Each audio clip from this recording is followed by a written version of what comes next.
Welcome back to another SALTLICK Worldwide Podcast. And degenerates, buckle up, because this week in wildlife news, it feels like a clown car on fire.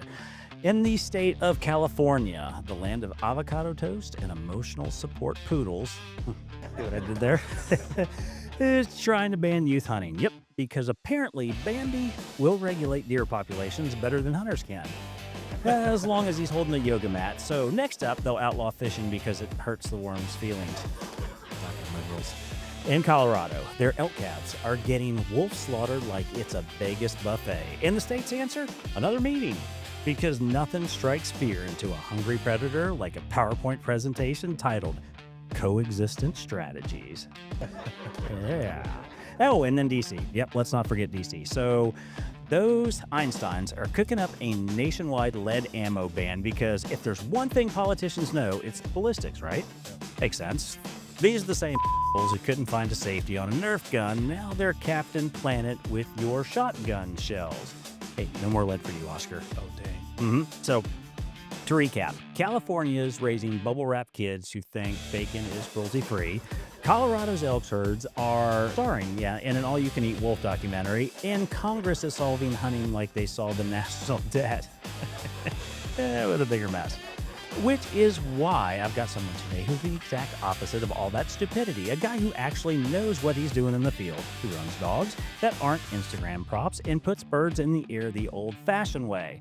Austin Armstrong with Bird Dog Strong Outfitters is in the studio. So, Austin, welcome to the SALTLICK Worldwide Podcast. Thanks for having me. Glad to be here. Yeah, look at that. I got through that with only one minor up. Welcome to the SALTLICK Worldwide Podcast, your ultimate destination for hunting, fishing, conservation, and gear. From international hotspots to the backwoods of America, we bring you the real stories, raw opinions, and the conversations others won't have. Buckle up. The adventure starts now.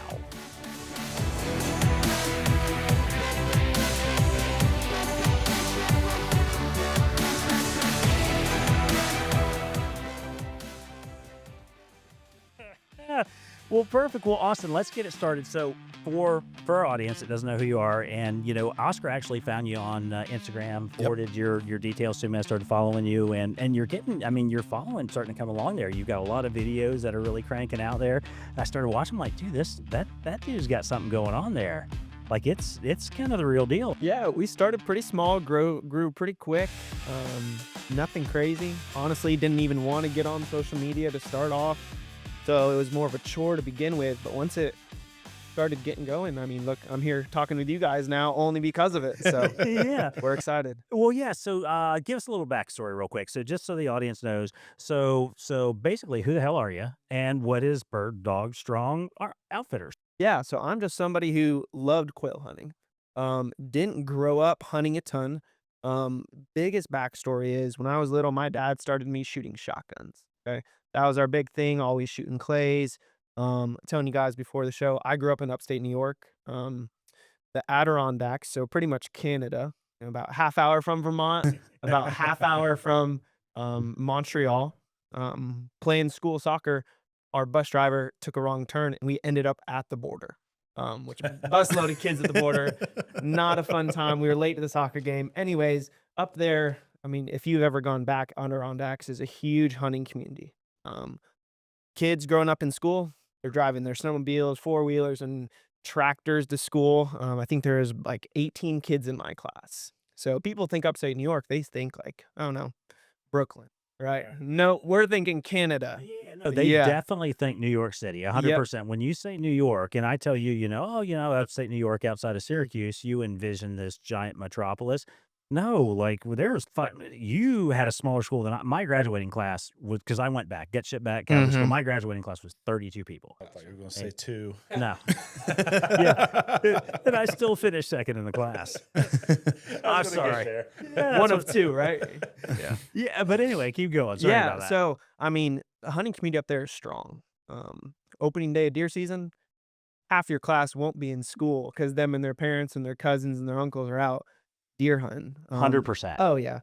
Geese, ducks, you name it. They did have a lot of woodcock up there. And we always had dogs growing up, mostly labs. But honestly, the shotgun community is what got me into it the most. So grew up shooting shotguns up there, moved to Vero Beach when I was 14. Vero Beach, you got half, people who live on the Say, how does that island, work when you and go then from there to here? yeah, and then Vero Beach is half rednecks. So hog hunting was a big thing. Running hog dogs, that's where I kind of got into more hunting dogs. Obviously, we'd hunt with labs. Um, but moving down here, I got into competitive shotgun shooting. So shot for my whole high school career up at Quail Creek Young Guns program. We're traveling all around doing state shoots and stuff like that. And then I moved to Virginia for college and shot on their college shotgun team while I was doing school. And all through college, I got the opportunity to work on a hunting ranch. Um, Rich guy owned about 1,000 acres, had a bunch of cows on it, but his real passion was deer hunting. Obviously, you guys have heard of QAD. I'm assuming QAD bow rests. Yes. Mhm. They're on all the Matthews bows right now. The Should have owner one of the in the truck. company, We just looked at one Yeah. earlier. Stick to mine in the Yeah. truck. the owner of that company is the one who owned this ranch. So I got the opportunity to pretty much set all of his deer plots So like up. like a 40-acre parcel. Oh yeah, yeah. It's a small place. But no, he loved managing his deer on his property. We were always managing the geese because he thought the geese were actually eating all of his cows' food and all the pasture. So we would manage his geese for him as best as possible. But that's what I was in school and I was like, man, I enjoy going to my part-time job after school more than I do going to college. Right. So when I got done with school, I was like, I don't want to do anything I planned for. Like, how can I hunt for full-time living? Moved back to Florida, got a crazy opportunity to go work for um, Lightsey Family Ranch. Lee Lightsey. Yep, Yep. down in Venus, which was a huge opportunity for me. We don't know Lee at all. I'm sure. Yeah. But had the opportunity of a lifetime working dogs, running quail hunts. It was pretty kind of got thrown into the situation, so I was really raw. Sink or swim. That's exactly right. And then I want to kind of credit everything to this old timer. His name's Neil Roberts. Old time dog trainer, does everything the old way. I think right now he's 87. So he kind of took me under his wing and taught me how to train pointers. He won a ton of field trials back in the day, had a bunch of famous dogs, taught me the old school dog principles, wolf pack mentality of him and the dog. They're together. He's alpha dog trying to teach his dog what to do. So learned a ton of stuff from him for about 2 years. Kept training dogs during the summer, running quail hunts during the year. And from then on out, I'm trying to do everything in life with a bird dog. Whether if it's snipe hunting, duck hunting, dove hunting, quail hunting, you name it, I want a bird dog by my side doing everything with me. So that's a little bit about me. It's been a crazy story of how I got into it. I can't credit anything to me. Honestly, my wife is the one who got me the opportunity down there at Lightsey's during COVID, which I'll share the story. She took over her friend's clients because her friend who worked the salon had COVID. So for about 2 weeks, she was taking all of her clients. Lee's wife, Tracy. yep, was one of her clients that she had, and I was looking to get into something. Tracy was like, "Hey, do you know anybody? My husband's looking for some help," and my wife just lit up. She's like, "Hey, my As luck would husband's have been it. looking for Yep. something different."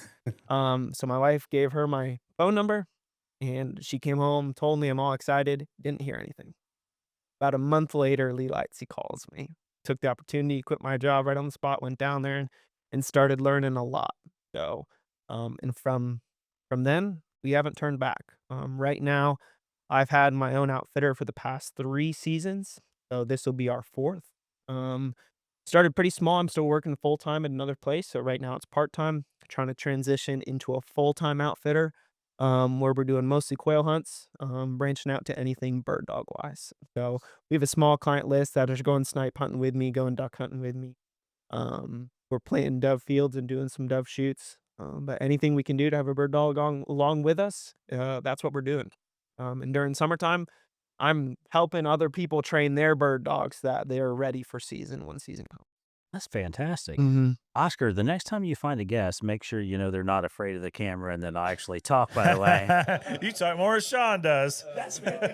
Listen, you don't. What's your podcast channel going to be? Yeah, exactly. Oh, yeah. Yeah. I could listen. That's definitely coming in the future. And that happens, like, right? So we get a bunch of people in here that, some people are just scared of the camera and they just don't talk, but you obviously don't have that problem. No, it's okay.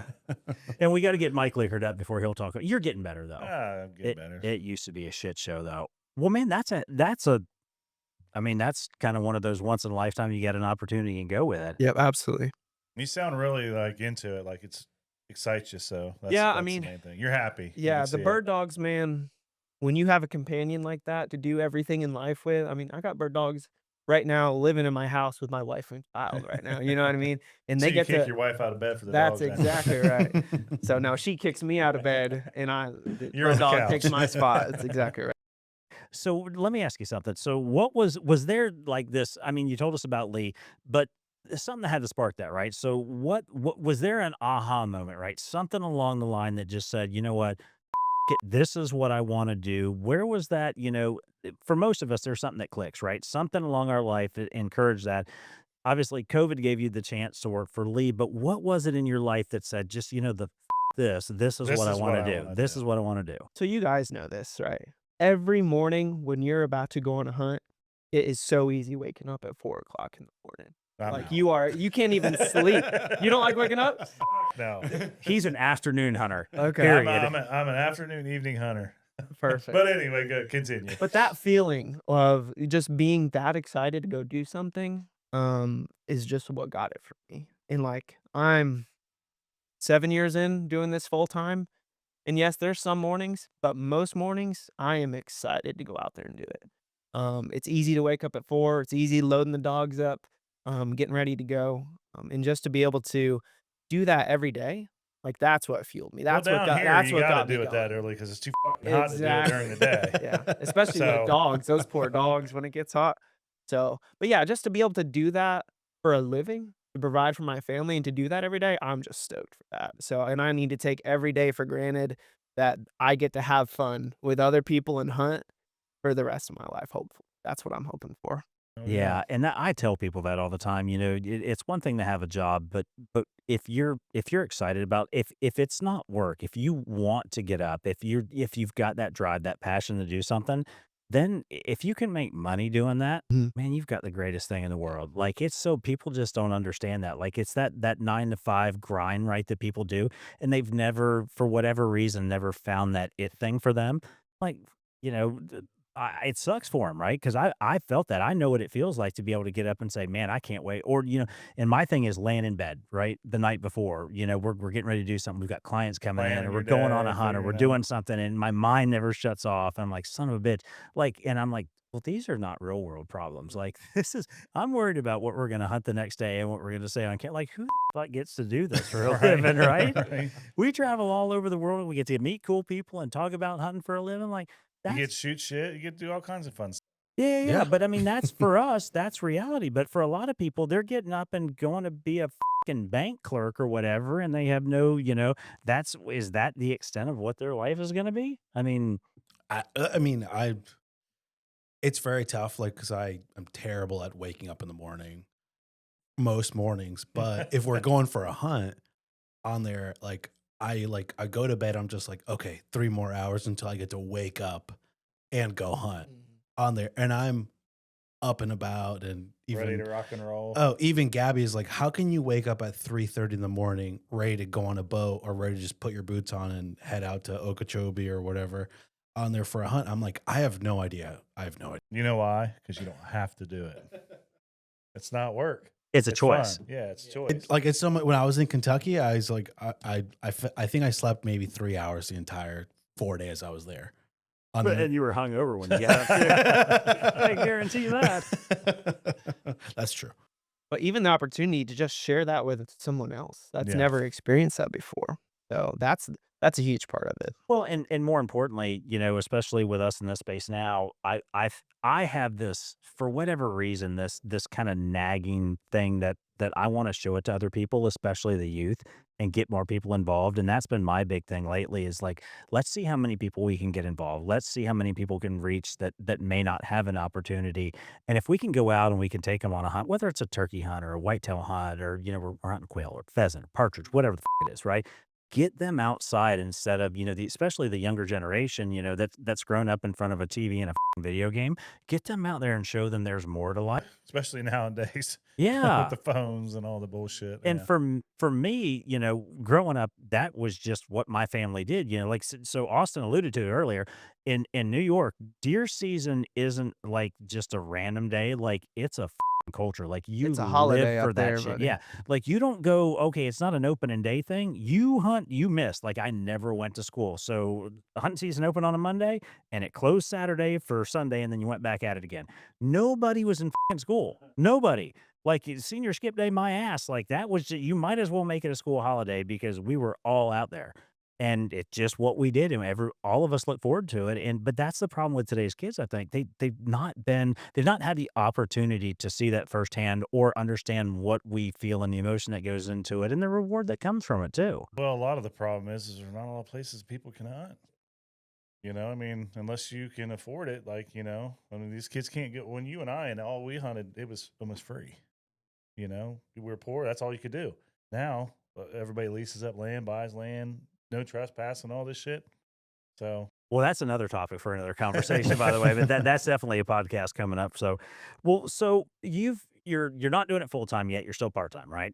So what's the plan there? I mean, are you going to transition? Obviously, you're working towards it. Yeah, I think this year is a big year for us. If we can get going a little bit busier this year, next year we're going to be mostly all in. And the big thing is, you guys know this. Once you're in the industry, you got friends who are in the industry. You meet so many people. So I get to have the opportunity to provide my friends with some jobs as well. So if they're, if I get too busy, man, I'm hiring guides to come take some quail hunts as well. Do some other things. So hopefully that's the opportunity that we're going to have here soon. If we do get too busy, I can start bringing in friends. We can bring in guides and do as many hunts as possible. However, one of the biggest parts of Bird Dog Strong Outfitter is the experience. And we're advertising. It's a private, personal hunt. It's exclusive, is what we're trying to say. There's not a ton of advertising. Honestly, we just started advertising about 2 months ago. That's when you guys kind of reached out to me. So when you come out, you're not getting hey, let's go on the hunt. Hunt's done, you're out of here. We get personal time with every client who comes in. There's not going to be 4 other hunting groups that's out there at the same time, where you're running into people fighting for the best fields, fighting for the best guides. You're the only people out there. so it's more like a one-on-one kind of Yep. personal hunt. Yep. In a lot of these huge quail plantations, like Quail Creek back in the day, they got Been there. 12 cabins. There's people in and out. Every You have, row. you have every row. no It's a idea. turnstile. Exactly. So that's what we're advertising. Not that I've as. ever done that or anything, but I have a sneaking suspicion how that was conducted. But yeah, we're exclusive. Well, so, and that was when I was actually getting to that. So, all right, so I'm a potential client, right? And so sell me the experience. And you just kind of touched on it, and I think it's freaking fantastic. And I'll segue a little bit. Very much what an Avula Safaris does, in that they sell the experience. Special. It's Right. special. Right. So if you're at a trade show, right? You've got a client comes up, you don't know him, sell it to me right now. Sitting at a table, you got a booth. Right now, you're on the spot. Big sign behind you. First reel's getting cut right now. Go. I love it. All right. Here at Bird Dog Strong Outfitter, we want to offer everybody the same experience. We're going to go 100%, 110% as far as we can go to provide the best experience for you. For us, that means exclusiveness. Okay. You're getting access to me, the whole ranch that we have leased out for quail hunting. And the property is perfectly managed for it. That's one of our huge rocks that we kind of base the foundation on at Bird Dog Strong Outfitters. Yes, it's fun to shoot birds, okay? But most importantly, we're managing the habitat for the quail. We get a bunch of meat hunters in and out where all they want to do is pull the trigger, and they bring their automatic 12 gauges. Okay, that's not what we're about. Uh-oh. I'm just with you. No, we're about the tradition of upland bird hunting. Tried to throw me under the fucking bus. Do you see that? Hey, that's all he's here for. A drum mag is not traditional. But no, quail hunting, that's a tradition that is being lost. Okay. We're here to try and bring that back for younger kids. And we kind of touched on it a little bit when we were just chatting. Dogs can bring that tradition back. That relationship that you can have as a hunter with your dog, that's a huge part of it. I've seen city slickers who come out for one quail hunt. 2 years later, they got 2 dogs. They've bought 4 new shotguns, $20,000 a whole shotgun. new apparel, and they're all in, right? And that's what I love to see, okay? And that for kids, that tradition, if you go back to anyone who's 40 years old or older, like you talk to any single one of them who's from somewhat of a rural or country area, oh man, I had quail in my backyard. We'd go out and shoot them with the BB guns and, bring them in and have quail for dinner. That's what I want to bring back. Yeah. Okay. Now the quail population's not helping us there.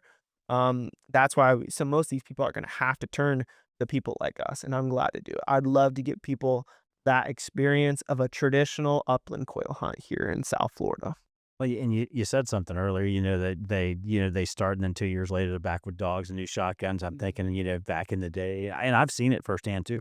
These people come in and they don't know anything, and they've got, they went out and they bought a shotgun, and back in the day it was a Winchester or maybe a Browning, and then 2 years later I see them and then they've got a fucking Perazzi Beretta. I think I'm talking about nice guns. Not like Berettas are fine, don't get me wrong, but some of the shit that these guys bring out and like invest in, like they just get hooked on it. There's something about, and deer hunters go crazy, right? They're rabid.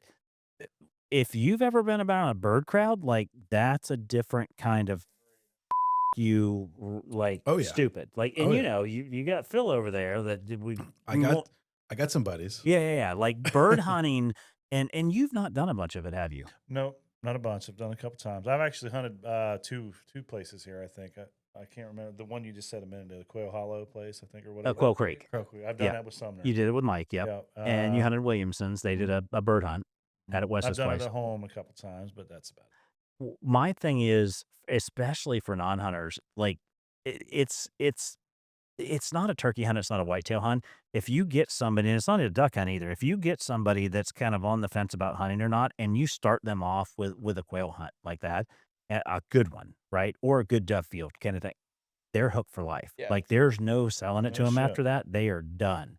Like as rabid as, these hunters get for whitetail, there's something bird hunters, I think, pound for pound, spend way more money. And you fuckers are going to hit me in the comments for sure about this shit.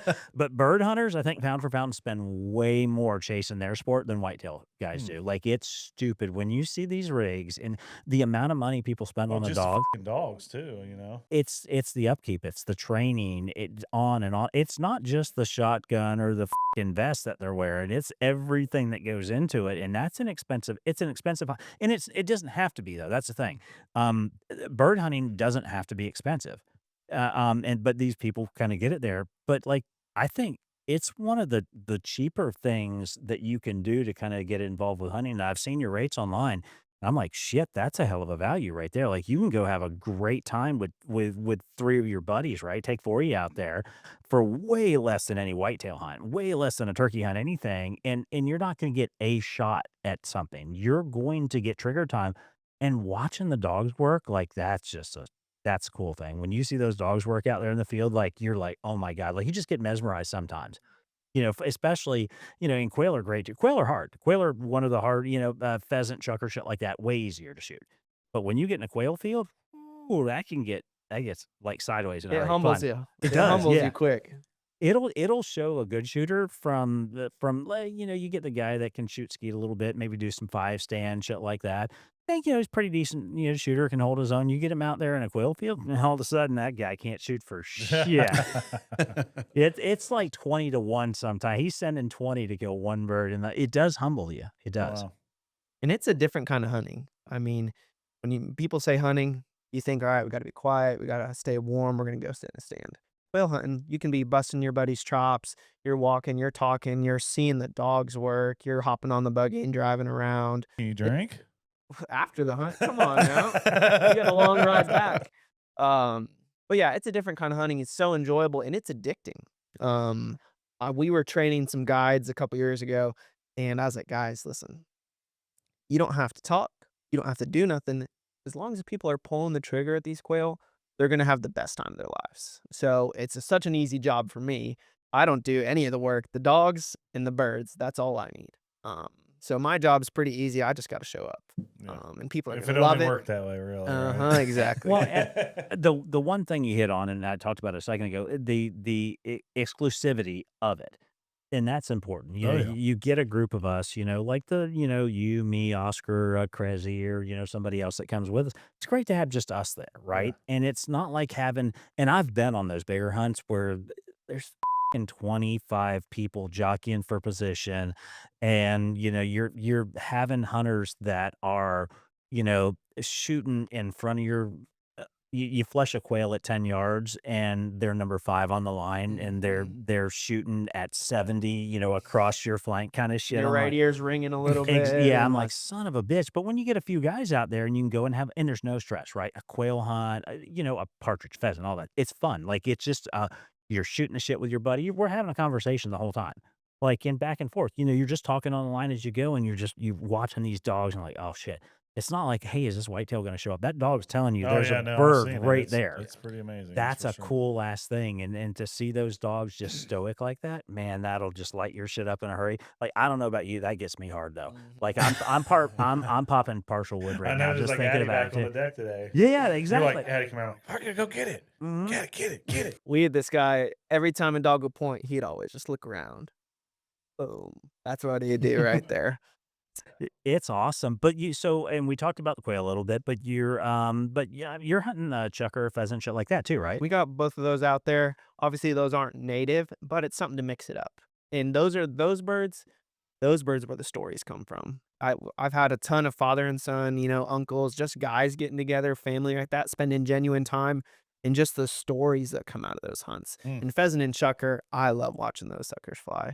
And Mike, y'all got those birds up north, at least pheasant. That's where I'm trying to go on some special trips to kind of get out of Florida a little bit. Yeah, they're getting kind of scarce. Pheasants are, I don't know what, it must be coyotes or something, but they're getting scarce. When I was a kid, we had a big partridge population where we were, but over the years, the coyotes came in. We also had coy dogs there. All of a sudden, you'd just go from, so we did whitetail drives back in the day, right? That's just kind of what we did. We'd drive whitetail, and it was nothing. You'd flush Call them Orange Army. Yeah, but it was The nothing. fucking Orange Army's coming. It was nothing to flush partridge like every single time, and then as time went on, less and less and less, and now you'll go for an entire season and never see one. So sad. Yeah, and they're such a cool animal. I mean, and pheasants, you get those big roosters out yeah, there, yeah. and they're loud when they take off. And Pretty. to me, not as fun to shoot as a quail. They're just, it's an easier kind of hunt, which I think is a good segue for hunters. Oh yeah, I mean that's kind of how my goal in life is to get my future wife into hunting. There you go. Bring her in right here. Well, hey, all you gotta do is buy a dog. She wants one, but she wants something from the pound or something with a story on there. Well, you can make it. Hey, go buy one and then take it to the pound. Say we want that one. She doesn't have to know. Hey, I got this guy's name's Ryan.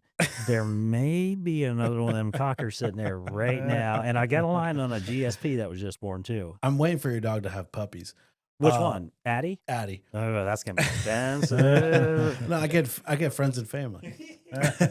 But it was really funny because I went actually. It's funny that you're wearing a Ducks Unlimited quarter zip on there because I went to their pheasant hunt that they have every year. A couple of years ago, with a buddy invited me on there, and I was like, oh, I'm not a bird shooter or anything like that. I don't really hunt birds on there, like other than shooting like a mallard in a ditch on that's or like a black bellied, a whistler or something like that in a ditch when I'm hog hunting. Crown swatting one. That's about it on there. So he's like, yeah, come out and stuff like that. And I was like, okay, whatever. I feel like it'd be fun. So I went out and did the whole thing. I was like, whatever, it's for a good cause, protect the ducks on there. And I went out there and I was like, I know I was there to shoot pheasant, but I was like, these dogs are the happiest dogs I've ever seen in my whole life. I have never seen a happier, like these 20 dogs just chasing pheasants on there, chasing after the wounded ones, going around just shaking like a leaf on there in an individual stand and stuff like that. I was just like, I remember I came back and I was like, Gabby was like, what was it like? And I was like, it was great. She's like, what'd you shoot? I was like, I don't even know. I was just looking at all these dogs on there just having like the time of their life. And she's like, really? I was like, I'm telling you, you've never seen a happier dog. You've never seen a happier dog in your life to go chase after a wounded bird, and then come back and like just be like, grateful to be like, look what I did, Dad. Like, and then with this dead pheasant in their mouth, I'm just like, and she's like, oh, really? I was like, honestly, it's worth it. If they would sell tickets to just watch the dogs, I would buy tickets to it. On the show. On there. And she's like, oh, I feel like I could do that. And I was like, that's it. There's your in. I can get her to be a bird hunter. Well, and I equate it to, you know how you see these videos online, right? Of these people getting jacked up over a whitetail comes in and they get all nervous and shit like that. That's what the dog does. Like that dog gets All the time. jacked up. Like it is crazy. And it's such a beautiful thing to watch these dogs do work. And, I think I told you it was that was a few months ago now. We did a pheasant hunt with out at Williamson. Yeah. And you're telling me. and man, it was such a good time, and I hadn't done it in a couple of years. And we went out there, and do you know Jess Manson brought his so Jess brought his dogs out there, and he was working those dogs. It was hot and it was thick. It was such fun though. Like I'm like, son of a bit, why am I not bird hunting more? Like this is so much fun. There's zero stress, Yep. none. It's not like a whitetail hunt or a turkey hunt where you get jacked up over it, and you got to shoot and you got to do this. No, you're out there having a good time. You miss, and your buddy's going to bust your balls, and that's what. And then he misses, and you bust his ball. And the dog gets pissed if you miss. And it's a different feeling as the dog owner. Like, man, I just let my dog down, right? And like, you got to have one to feel that Good thing they feeling. can't talk, huh? Exactly. No, No, trust me, they do talk.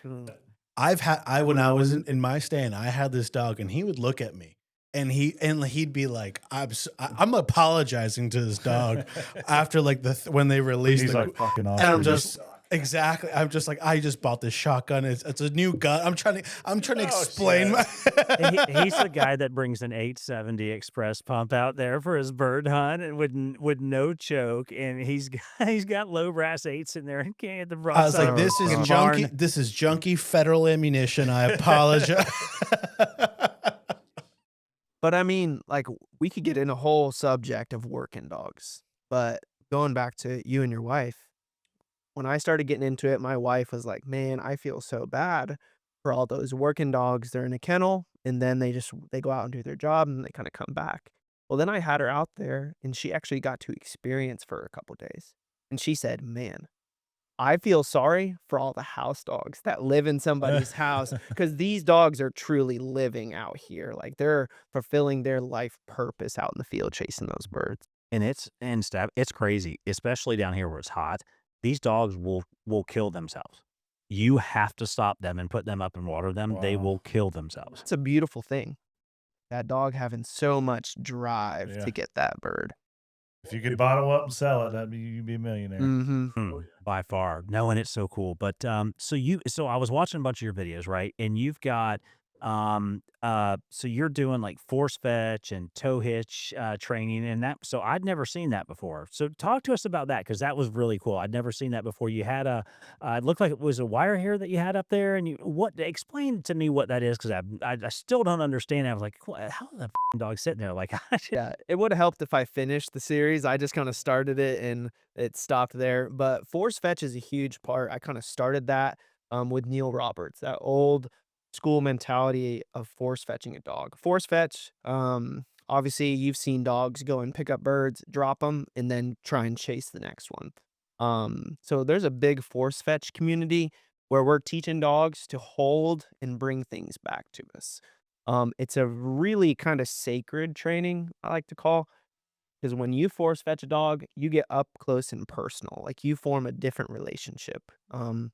I've probably done 40 to 50 force fetch trainings with certain dogs. Some dogs it's easy. Some dogs have it naturally. Some dogs will bring you that bird and they'll just place it right in your hand. Some dogs, they'll go to the bird, look at it, and then just keep on running. So obviously the dog, where the dog comes from, bloodline, how the parents hunt, that all plays into it. For example, Ryan and Allison's cockers normally do really good at bringing stuff back, and it's different with Should've brought the every puppy. exactly, and it's different with every breed. You got labs, GSPs, wire hairs, cockers. Um, each dog has a strength and a weakness. And I've got pretty much all of those breeds right now. I have a dozen dogs sitting at home, ready for October 1st for season to start because they're chomping at the bit, ready to chase some birds. But yeah, force fetching, it's a really cool time with a dog. Obviously, you probably saw the table, the I force did, yep. fetch table. You put that dog up there. That way, you're face to face. I don't want to break my back bending down to force fetch these dogs. We'll go through thousands of repetitions of a dog putting something in their mouth, holding it, letting me take it out. And we got negative and positive pressure, and we could get into a whole dog training session on here if we wanted to. Um, Force fetching is known to start positive, but it's mostly negative. That's where you kind of saw that toe hitch. And people online, there's a bunch of different methods. I kind of start with a toe hitch, form a foundation with the principle of the toe hitch, and then kind of branch off into some other things. But that's what we're doing to apply pressure. We wrap a string around their two toes and just gently squeeze those two toes together as a form of negative pressure to kind of correct the dog into what we want them to do. So pretty much there's pressure on their two toes until what I want to put in their mouth is in their mouth. Then once I have the bumper or the bird in their mouth, then the pressure's off. So it's kind of like a lava. Okay, the floor is lava until you put in your mouth what I'm giving you. And it's a whole process. And I tell people it's normally like a 2-month process. Some dogs slower, some dogs a little bit quicker. But I'm spending 2 months every day, 4 or 5 sessions a day with this dog on the table, to make sure that when they're hunting in the field, that bird is being brought back. And there's a lot of different factors. It's just, which with your cocker, you'll know what's gonna happen. But it is so frustrating losing a bird that you trained with your dog for 6, 8 months for them to find, retrieve, and bring back to you. So it can get frustrating when that dog doesn't want to bring it back, but that training force fetch, that 2-month-long process is so worth it once the dog figures it out. It's the coolest thing. And the force fetch, I have some other content that we're waiting to post where you can make a dog pick up anything. You can make a dog hold a hat. You can pick up trash on the side of the road by force fetching a dog, teaching them to pick up whatever you want to and put it in their mouth. We've had some cool collaboration doing force fetch with a guy up in Lakeland for canine training, doing bite training. That's where I was going to go with that. There's Yeah. some force fetching involved in there. And he also works with some service dogs, which is we spent a lot of time together. This guy trained somebody's dog to pick up groceries out of their trunk and bring them inside. Oh shit. Really, really cool stuff. So people are out there doing some really cool things. And you're busy trying to train yours not to shit in the house. Right. Well, we need we need a dog for you to open the beer and bring you, There you open the go. fridge and bring There your you go. beer. That would, yeah, that's my kind of dog right there. But and so with Addie, the GSP, and she's a fantastic hunter. The thing that, and Ryan works with her constantly, so she's there every 2 months. Her thing is she will absolutely retrieve. She doesn't like to let it go. She wants to run in circles around you and not give it up. Well, that's okay. You need to harness that because Yeah. that's a lot better than the dog wanting to drop it. So She don't drop it.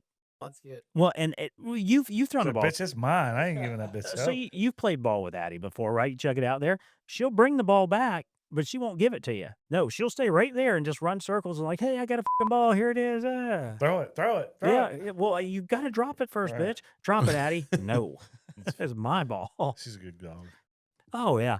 So you're running pointers, you're running cockers. Is there any like Are you running them? Do you try to do same breeds at the same time? You mix and match? I mean, is it chaos out there? What's that look like? Controlled chaos is what we like to say. I got labs, cockers, GSPs, and English pointers. So, my personal favorite for pointing dogs is the English pointer. Okay, and that's the true traditional upland bird dog for pointers. Is it a setter or Nope, it's actually an English pointer. So it's a short-haired, looks exactly like a GSP, different head shape, different body shape a little bit, and then you're keeping that long tail.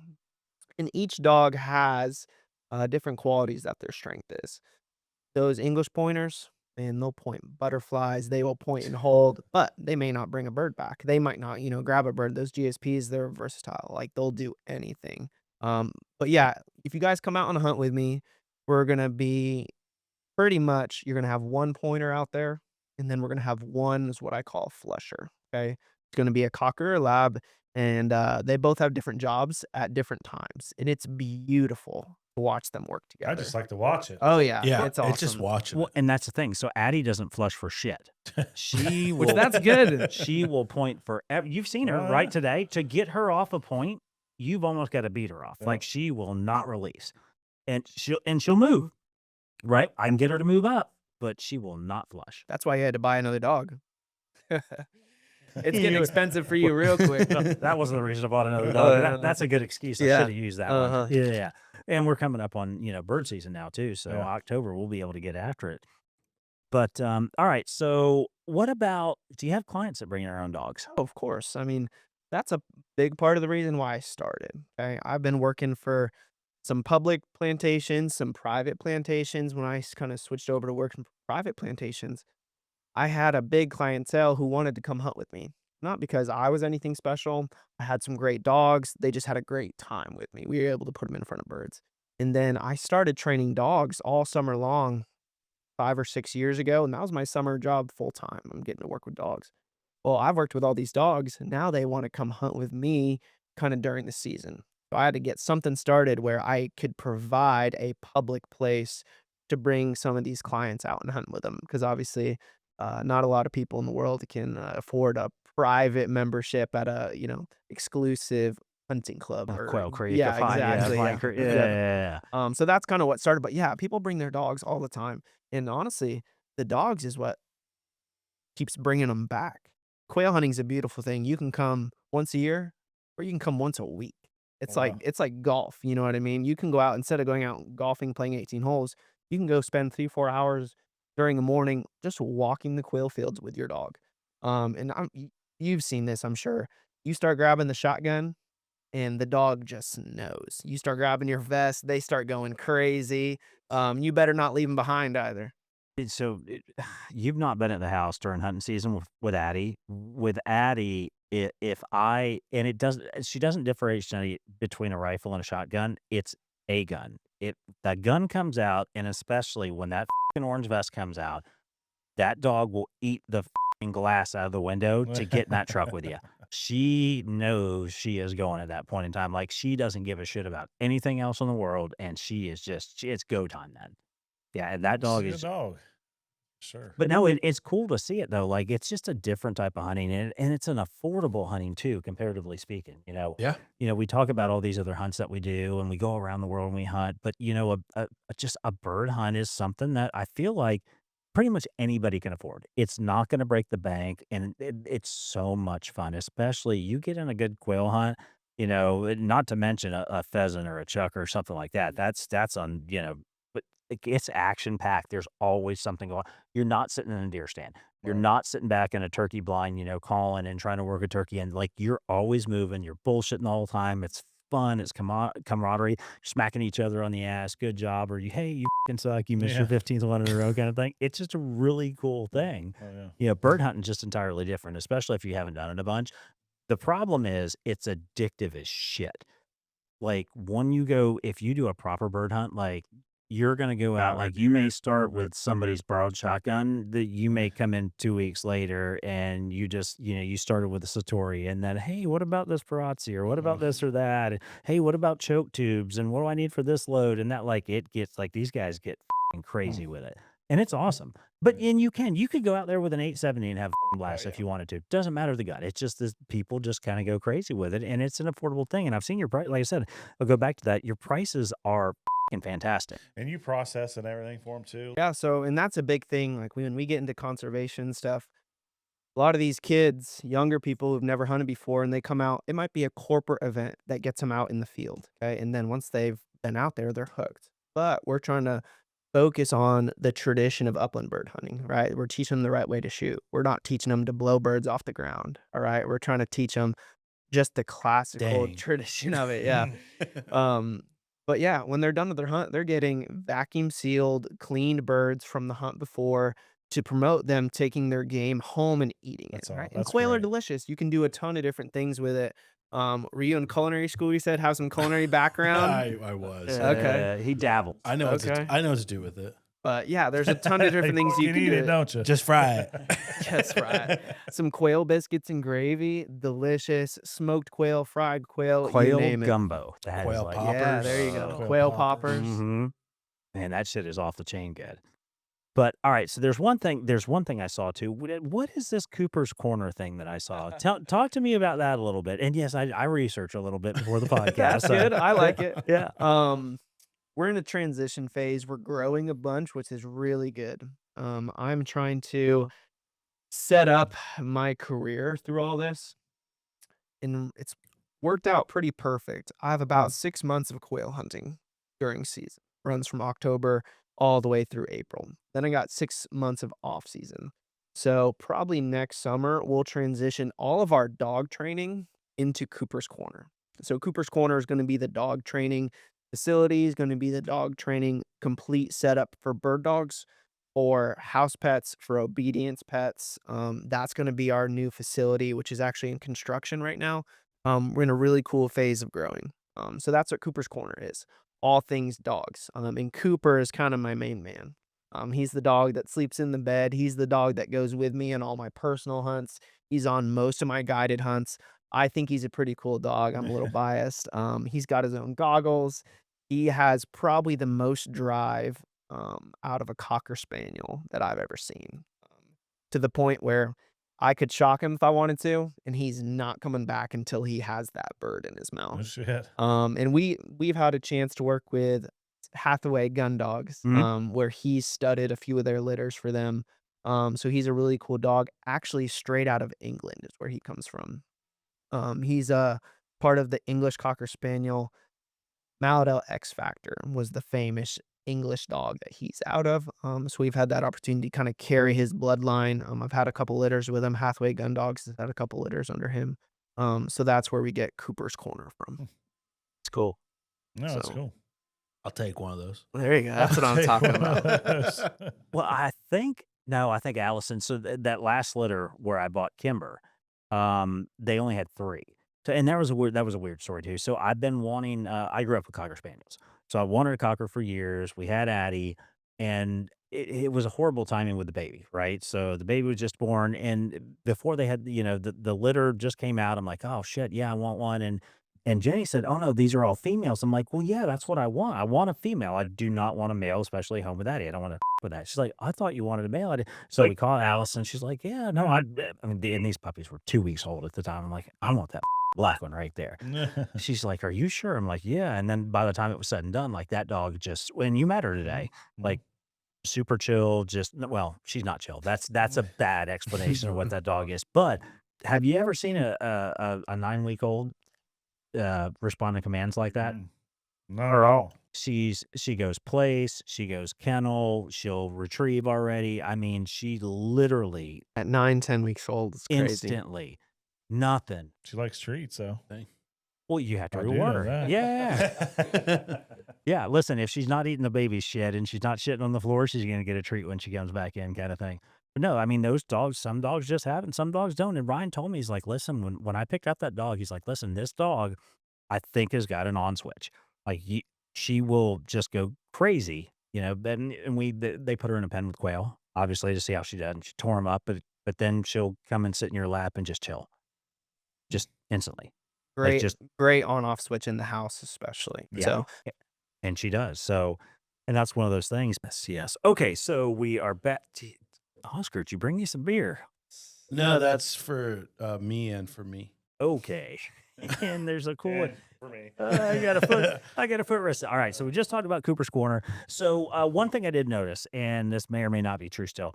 So you've got a break action only rule at your place, right? Yeah. Okay, because we talked about we talked about the 870 and we talked about the full auto, which is not traditional, by I'm the way. out. You don't go do that. So tell me what drove you into that break action rule. Yeah, so doing this for long enough, I've probably done over 1,000 hunts. You see people from beginners to experts. People have never hunted before. People have never shot a gun before. People who have killed thousands of quail.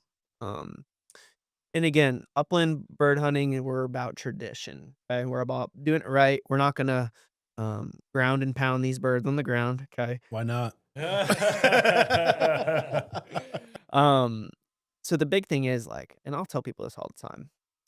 Quail, a lot different than pheasant, chucker, partridge, really small birds. And 90% of the time, they're not flying straight at you. They're not flying straight away. Most of them are quartering, flying left to right. They're circling. They're wild. They're going all over the place. They're fast. And they're so fast. Well, with a fast bird, if you have a huge, slow, heavy gun, you are never going to be able to catch up to it. And even with a 12 gauge semi-automatic shotgun with 3 shells in the chamber, okay, if you can't get in front of the bird, you're never going to kill it. So I'll tell people this because it's true.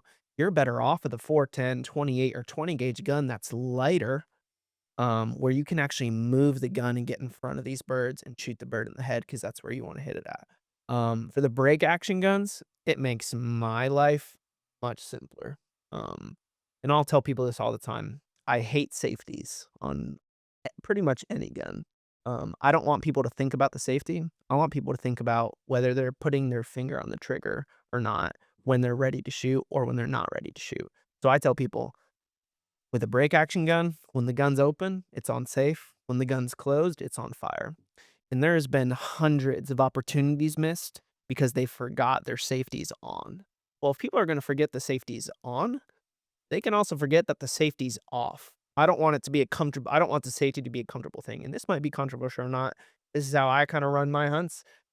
50% of the people that I have out there, I've never hunted with them before. And they might have never hunted before. So it's a huge ease in my mind when I can see that break action shotgun open while they're walking behind me. Right now, I'm trying to figure out if I should invest a bunch of money on hearing protection for me because I need to hear the guns opening. I need to hear those safeties clicking on and off. I need to hear where the dogs are. I need to hear where everyone is talking, footsteps. It's really controlled chaos, which we talked about before. So that break action shotgun makes my life a lot easier. And especially with those semi-automatic shotguns, if you've already shot 2 shots, most of the time, you're not going to hit it with the 3rd shot. Yeah. So those break action shotguns, people are like, oh, I only get 2 shells. It is what it is. Shoot better. Exactly. And again, it's going back to tradition. You can kill 2 birds with 2 shells. Oh, man, that's pure. And a lot of these old-time guys like that are great shots, you get them talking. Their granddad gave them a single shot 410. Yeah, right? single And shot. that's how they learned to shoot. And most of the time you can tell. Hammer fired. Oh, yeah. Single shot too. Exactly. Yeah. So if you learn shooting a single shot 410, talk about pressure when like your dad sends you out in the field with 7 shots, you better bring home enough food for all 5 or 6 people in the family. You only got 7 shots in a single shot 410, you better be a good shot. So, and that's what that is focusing on. Especially with kids, like last thing you want to do is hand a kid a huge, heavy 12 gauge. Give him a Make it nice, miserable. give him a nice light 28, give him a nice light 410, and let him learn that moving with the birds. And I've had a lot of experience shooting shotguns. I love helping people just kind of do better at shooting in the field, and that's the biggest part. It's finding a good fit for people, and most of the time that's going to be a lighter gun that they can move easier in the quail field. So that's where the break action shotgun Kind comes of makes from. sense. I've got I want to say it's a 22-inch Satori ski gun. Okay. You can swing that son of a bitch in a hurry. Mm. Now, that bird gets 40, 50 yards out there. Good luck. Zero chance. I don't give a shit Gotta be what quick. choke. Yeah, I don't give a shit what choke's in there. But I mean, those up close quick shots, you can swing it. It's nice. And I'm a 12 gauge guy, and I've actually got I think not in the Satori, but maybe in the Valmet, I've got 20 gauge sleeves and 16 gauge sleeves in for one of the guns. But like it just to swing it fast, that's the way to go. I've got a Yeah, nice that's over it. under at home. I've never shot it. Do you know what it is? Nope, I bought it a long time ago. It's been sitting on the rack. You've got to start bird hunting. Well, I'm sitting here listening to y'all talking. I'm like, man, that'd be great for Dakota. Grandpa gave her a nice old 410. You know, maybe Listen, I'll take it's that a- over under out. It's a chilled hunt. Go out in the morning, watch Yeah. the watch No, the I might do that, dogs 'cause there's work. places at home to shoot. I actually took Summer to the place at home. Yeah, and That's go, the thing. and do a full day, right? Go and, get some sausages cooked, relax during, midday when it's so hot, go back out in the afternoon. Man, it is a I may great do that. hunt. And I tell people this all the time. Come for an afternoon hunt. Don't wake up super early. Spend the morning traveling. Okay. Do an afternoon quail hunt. Spend the night. Eat a good dinner. I'm Wake up. in. Eat a good breakfast. Do another hunt in the morning, and then take off in the afternoon. You get 2 hunts within 14 hours. It's relaxing. You get a couple meals in there, and that's the way to do it. You do lodging too, or So we That's have exactly where I was going with the Uh-huh. I'm sitting accommodation. there But yeah. thinking, I'm like, we have a very private, exclusive cabin that we kind of rent out to clients, and it's pretty popular. It's very out there in the woods. You're running off a generator, but the cabin's beautiful. The reason it's out generators because we're about 2 miles from the closest power source. Do you have internet? So we have DirecTV. Okay. okay. No Wi-Fi. We got DirecTV, but everything runs air conditioned, heating. There's propane freezer, fridge, oven, stove, microwave, anything you can name. 2 bedrooms, 1 bathroom. So we're looking to see if we can't put another cabin out there to kind of host 4 to 8 people. Right now, this is at like a 2 to 4 person thing. Okay. But the front porch of the cabin sits and it's beautiful over a marsh where the sun sets. It's gorgeous. It's very exclusive, which is kind of the atmosphere we're trying to embody. We Yeah. we definitely need to go film out there. I'm about it. He's already How about right now? Yeah. Well, that's a little early. I know, I just Season doesn't. And you've October got 1st. October I'm 1st. into like the dogs and stuff. Listen. You're can- never gonna hear me say don't shoot shit, but maybe. well, don't think shoot about shit. how hot it was when we were fixing your f***ing trailer today. Can you imagine those dogs out there? Yeah. They are dying. They've got fur. So is it more like a fall kind of thing here? Yeah, so season doesn't even start till October. Oh, okay. And then it runs through April. And honestly, the busiest months are December, January, So it's February. your February. winters here. Oh, pretty yeah. much is what you're saying. Yeah. Oh, okay. Well, if you call it that, but it's definitely cooler. It's 60. Well, and that's the other thing too. So I want to talk about. So we've Florida used to be just loaded with quail. When I was a kid, I would go out, we'd be working cows, back in the day at the ranch, and I'd run into, 10, 15 coveys of quail. Now, those quail, for whatever reason, whether it's the bobcat, with depredation, whatever, they Fire just, ants. Seriously? like, Yeah. yeah, no, that's the thing. Yeah. That's the thing. Yeah, we'll get to that in just a second. But so they don't exist anymore. So Shit. when you're, and for full transparency, when you're going to go on a hunt like this, most of the birds are released, which is fine. They're still wild as f***. I have no problem. It's not like going to a high fence farm like in Apple Creek where you can hear the f***ing whitetail, those racks rubbing on the f***ing fences you coming by. And yes, that was absolutely a shot out at some of these assholes that hunt at a 4-acre pen. But, because I don't give a shit. But yeah, so it's not like that at all. These birds are wild as shit. The pheasants are so wild. It's definitely a fair chase hunt. Y'all got pheasants here? Yeah, not native, but we release them. Oh, okay. So- Okay. But yeah, right now is a really unique time for quail conservation. Again, I said it earlier, you talk to anybody over 35, 40, when they were younger, they were seeing coveys of quail all over the place. Whether if it's red ants getting to the quail eggs before the quail eggs harden, whether if it's bobcats, Oh, okay, that coyotes, makes- raccoons, or other predators, hawks, eagles, the quail have everything going against them. And this is pretty Hunters. big. Hunters, yeah, let alone Everywhere. but the big thing is the last year or two, I've actually seen more wild chicks in the wild than I have in the last 8 to 10 years, the last year or two. I think it's starting to make a comeback. Tall Timbers is a huge research agent with quail right now. They partner with Rollins Ranch, which is kind of here local up in Kenansville, where they do a ton of research on wild quail population. I've never hunted there. Legally. No. Legally. Actually, mine was legal though. Okay, good. No. You did back in the day, somebody kind of thing. Really? They got Yeah. some big whitetail out there. Yeah. shit. Oh yeah. Yeah, it's stupid. In Might go Deseret that Ranch. way. I don't know anybody anymore. But I had the opportunity to go out there to Rollins last year, and they kind of showed me what they have as far as quail research going on. There's some really cool numbers. So for released pen-raised quail, where most of these put and set quail outfitters, plantations are releasing quail, they say that 10% of released birds will live and learn to be wild, as they say. 1% of that 10% will actually learn to reproduce in the wild. So if you release 1,000 birds, okay, you're going to have 100 that will live. Of that 100, one bird will learn to either fertilize a female or the female will learn to lay eggs. And the reason you'd see so many quail when you're growing up is they breed like crazy. They're always laying and they're always hatching eggs, which is really cool to see. So once they get started and once they have a proper habitat where they can thrive, quail numbers will come up. And that's what I love to see. So Tall Timbers is doing some really good stuff. And those numbers are from Tall Timbers. That was a year ago. Numbers might be different now. But I think quail are starting to make a comeback, and that's what I'm hoping for. The biggest thing is habitat. I had an old timer who I used to work with. He was saying he's probably in his late 60s.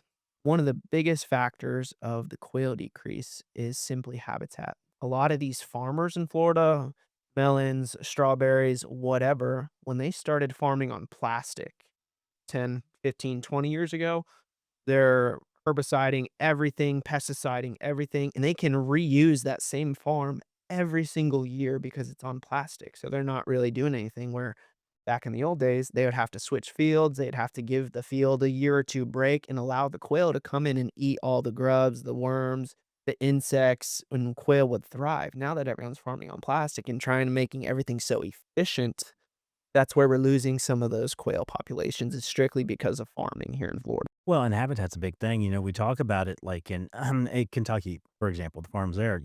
We've done all this reforestation and timber stand improvements where we're clear cutting sections. And now, think about it, 5 years ago when we bought that farm, never saw a rabbit, right? Now there's rabbits there. And once there's rabbits, you're going to start seeing eventually there's going to be pheasants there, and there's all these other species, and that's because the habit they like Right. that You're not thick. wiping it out, right? Right. Yeah. And we've done that in Florida, and it is what it is. I mean, oh shit, there's Philip from or not Philip, Bill. Anyway, yeah, anyway. But and that's a big thing, right? I mean, habitat is everything, whether it's a whitetail, whether it's a pheasant, whether it's a quail, whether it's a snapper, a grouper. I mean, Oh, yeah. habitat is everything, and people need to understand that. And the population of Florida, there was a number that came out in the Builder Trend magazine this week. It's something like we're up to almost 1,000 people a day moving back to Florida. Something stupid. Somebody's going to fact check me on that, and Must I'll have be been off dropped by a on little their bit. fucking heads when they were babies. But there's and I just put that bear thing out right last too week, hot. and people lost their shit over Mhm. that. And I'm like, no, do you live in Florida? Yeah. Do you own a house? Yeah. And you're bitching, right? Because there's no habitat for the bears. Well, fucking move out of Florida. You just took some of their fucking habitat. Then Yeah. you can't have it both ways. We can't promote the species. We can't grow the species. We can't maintain the species if you're going to sit there and bitch about it. I mean, it is what it is. There's limited land available. And Florida, listen, Florida is one of those states. We have a shitload of land available still. There's a lot of public land in Florida, comparatively speaking, Oh yeah. to Is there? most states. Mhm. There's a shit A lot ton. of public land? Florida has got a fucking ton of land, and there's lots of native land, and they're doing a lot of good things with habitat. And for all the shit that FWC gets and all these other organizations, they spend a fuckload of money on habitat, to include wetland restoration. That's a big thing too for our waterfowl. So they do a lot of good things, and it just gets a bad rap, but it is what it is. I mean, you can't have it both ways, and that's what people don't understand. If you want to move to Florida because you like the beach and like that, well, you're taking habitat. We've got to do something about it. We got to fix it. But, I think, quail habitat for me is like a South to North Georgia thing, South Carolina. I'm thinking about the pine country, the pine timber stands and hunting and that shit where there's some palmetters there and there's some other shit and like That's quail habitat. Well, you know what? That's what Florida leaves look like. Yeah. It looked like that. And we've converted it, you know. We have improved pastures now for cattle. Well, you know what a pine tree does for a cow? Nothing. Nothing. Nothing whatsoever. So what they do? They went in there and Yeah. slashed and burned everything. They push-pawed and burned it. They disced it. They tilled it, and now it's improved pasture. And so you go 441 north, right? You've been out there a ton of times. We're going to Orlando, whatever. Look out to the left and right. You go for miles before you see a tree. Do Yep. you think a quail wants to live in that shit? No. No. Do you think a whitetail wants to live in that shit? No. And we've done that, right? So people say, oh, it's just houses. No, it's also the fucking ranchers too. Mhm. And they're one of the people that also bitch about habitat loss and this or that. You sell your ranch and they build a fucking shopping center. That's easy fix. Don't sell it to the guy that wants to build a fucking shopping center. Yeah. Sell it to another rancher. Well, they pay too much. Oh, so you got a double standard now. Is it for wildlife or is it for money?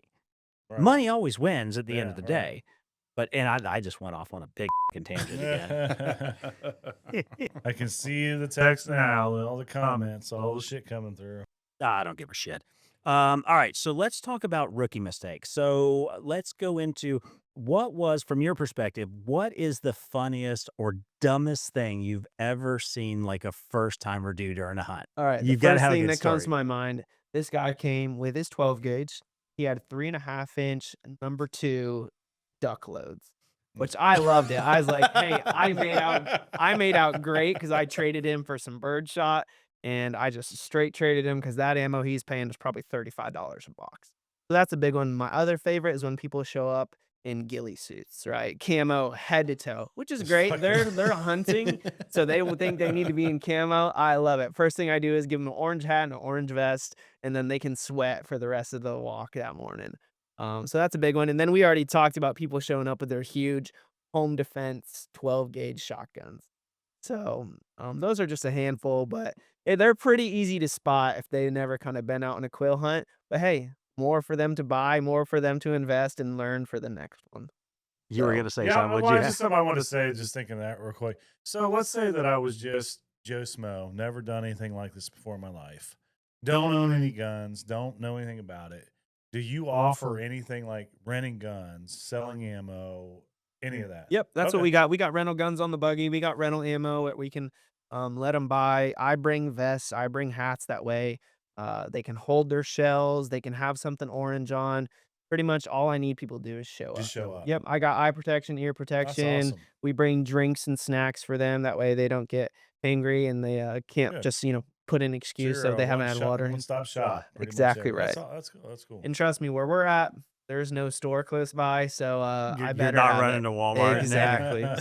So, which we're actually in a pretty good location. We're about 15 minutes away from downtown Sebring, where there is hotels, nice restaurants, Walmarts. Are in you south of Sebring. 27? So I'm actually close to Loretta, off Arbuckle Creek Road, and actually the property we lease has a 5-mile fence line shared with the bombing range. So Exactly where The that the is. bombing range is perfect. That's where a lot of these people are killing wild birds at, true wild birds. And I have a membership to bombing range. It's so fun to go out there and work in that.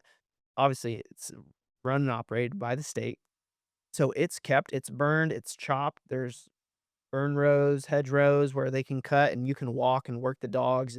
It's on a really good burn schedule where they're actually um, shaping the habitat for quail, and it's beautiful to see. But yeah, we're in a good location. 3 Lakes is getting better too. I was on 60 and 441 last Yeah. year. Three Lakes has been great if you want to go hunt some wild birds. Yeah, so we took Addie out last year, and we didn't like. I always go back to right when I was a kid. There was a covey every few minutes, kind of thing. It wasn't that, but there were several coveys that blew, and it was just like it was cool to see it again, and just to watch the dog work again. But yeah, I mean, there's a lot of these WMAs that are coming back, and they're doing a really good job with it, and they get shit all the time, but. I still think, but like 3 Lakes, they can still run buggies and track machines and shit like that. And that, I don't know that we need to go to like Kentucky, Ohio. There's no motorized vehicles whatsoever. So you can't use e-bikes, can't use any of that shit. Well, but these places down here, you may have to walk 15 miles. Like, Oh, shit. yeah, it's a different thing. So I understand why they still do it, but I mean, I think they're doing a good job. Like Loxahatchee, I think. Well, of course, that's mostly wetland, but still, Yeah. Yeah, they got good ducks and stuff. But even like out like local here, I know we're Kissimmee River's a great spot. I've shot quail in Kissimmee, and they got everything: ducks, snipe, you name it. even like out like I live in Stewart and stuff on there, even like Alapata and like Corbett and stuff like that. You'll bump cubbies and stuff like that, and people would just be like, "Oh, I was out there, like hog hunting or deer hunting, and I bumped 2, 3 cubbies of quail," and I'm just like, "That's cool." Like just like and people are just like, "Oh, I wish I would have brought my shotgun. I didn't know you could, shoot quail out here." I'm just like, "Yeah, like there's quail out there and stuff like that," and you hear the on there when you're in the morning, and you're like, "That's cool. That's cool. That's cool to hear." Just hearing quail is fun. It's I awesome. want to go back to the guy that brought 3.5-inch number twos out there. Oh, yeah. That I almost wanted just to let him shoot it. That way he actually understood why he shouldn't have brought him, but I was too nice to him, and I just switched him out. But Well, so we went the last What hunt I what did. a guide, what an Yeah, outfitter. yeah. So Bean and I, we went to Clint's quail, the pheasant hunt that Clint had. And these birds were flushing like super early. And so you're talking about 45, 50, 60-yard shots kind of thing, and nobody could hit the things. Well, for whatever reason, both Bean and I had some fours in our vest still, and we were the only ones out there, and we ended up just fucking killing the shit out of these birds. And I was that asshole that was shooting across the line at that point in time because I knew nobody could hit him. And we were like at 50 yards, you would just explode them. Just that's all. Well, with number fours, yeah, all you need is one pellet to hit those suckers. It is, yeah, and so we figured that shit out early. So, hey, Bean, I got a little bit of this. He's like, fuck, and he was hunting. You've met Bean, right? Bud's brother. He's that's why I always bring up the 870 Express. He fucking hunts to this day with an 870. He's left-handed, shoots left-handed, right-hand ejection gun, and is as good a shot and as quick a shot as anybody with an over-under I've ever seen. Can actually, he's like the exception to the rule. He can do it, and he shoots, and he is fucking good at it. Most of these guys, I mean, I'm out here like I'm next to guys that flew in on a helicopter that have $200,000 guns. Can't hit a fucking pheasant at 30 yards. Can't do it. Just bang, bang, bang, bang, bang, bang, bang, bang. Wait till he gets out there a little bit. Wham! Yeah, redneck kind of style. All right, so we talked about that. Well, let's talk about something a little different. So, Florida hunts they get a little, people always think about coming to Florida and they're hunting. And one of the things that always comes up, so I'm out there hunting. What about snakes and gators? Because that's a thing.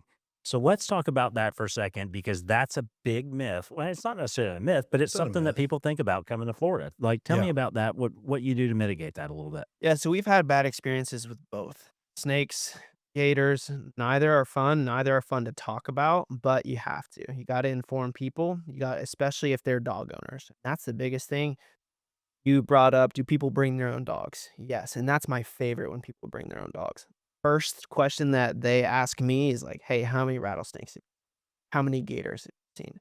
So it's in the back of your mind, and when an incident happens, you can just feel the tension in the air Oh, for days after that. Sadly, last year I had a guide buddy who lost a dog to a gator.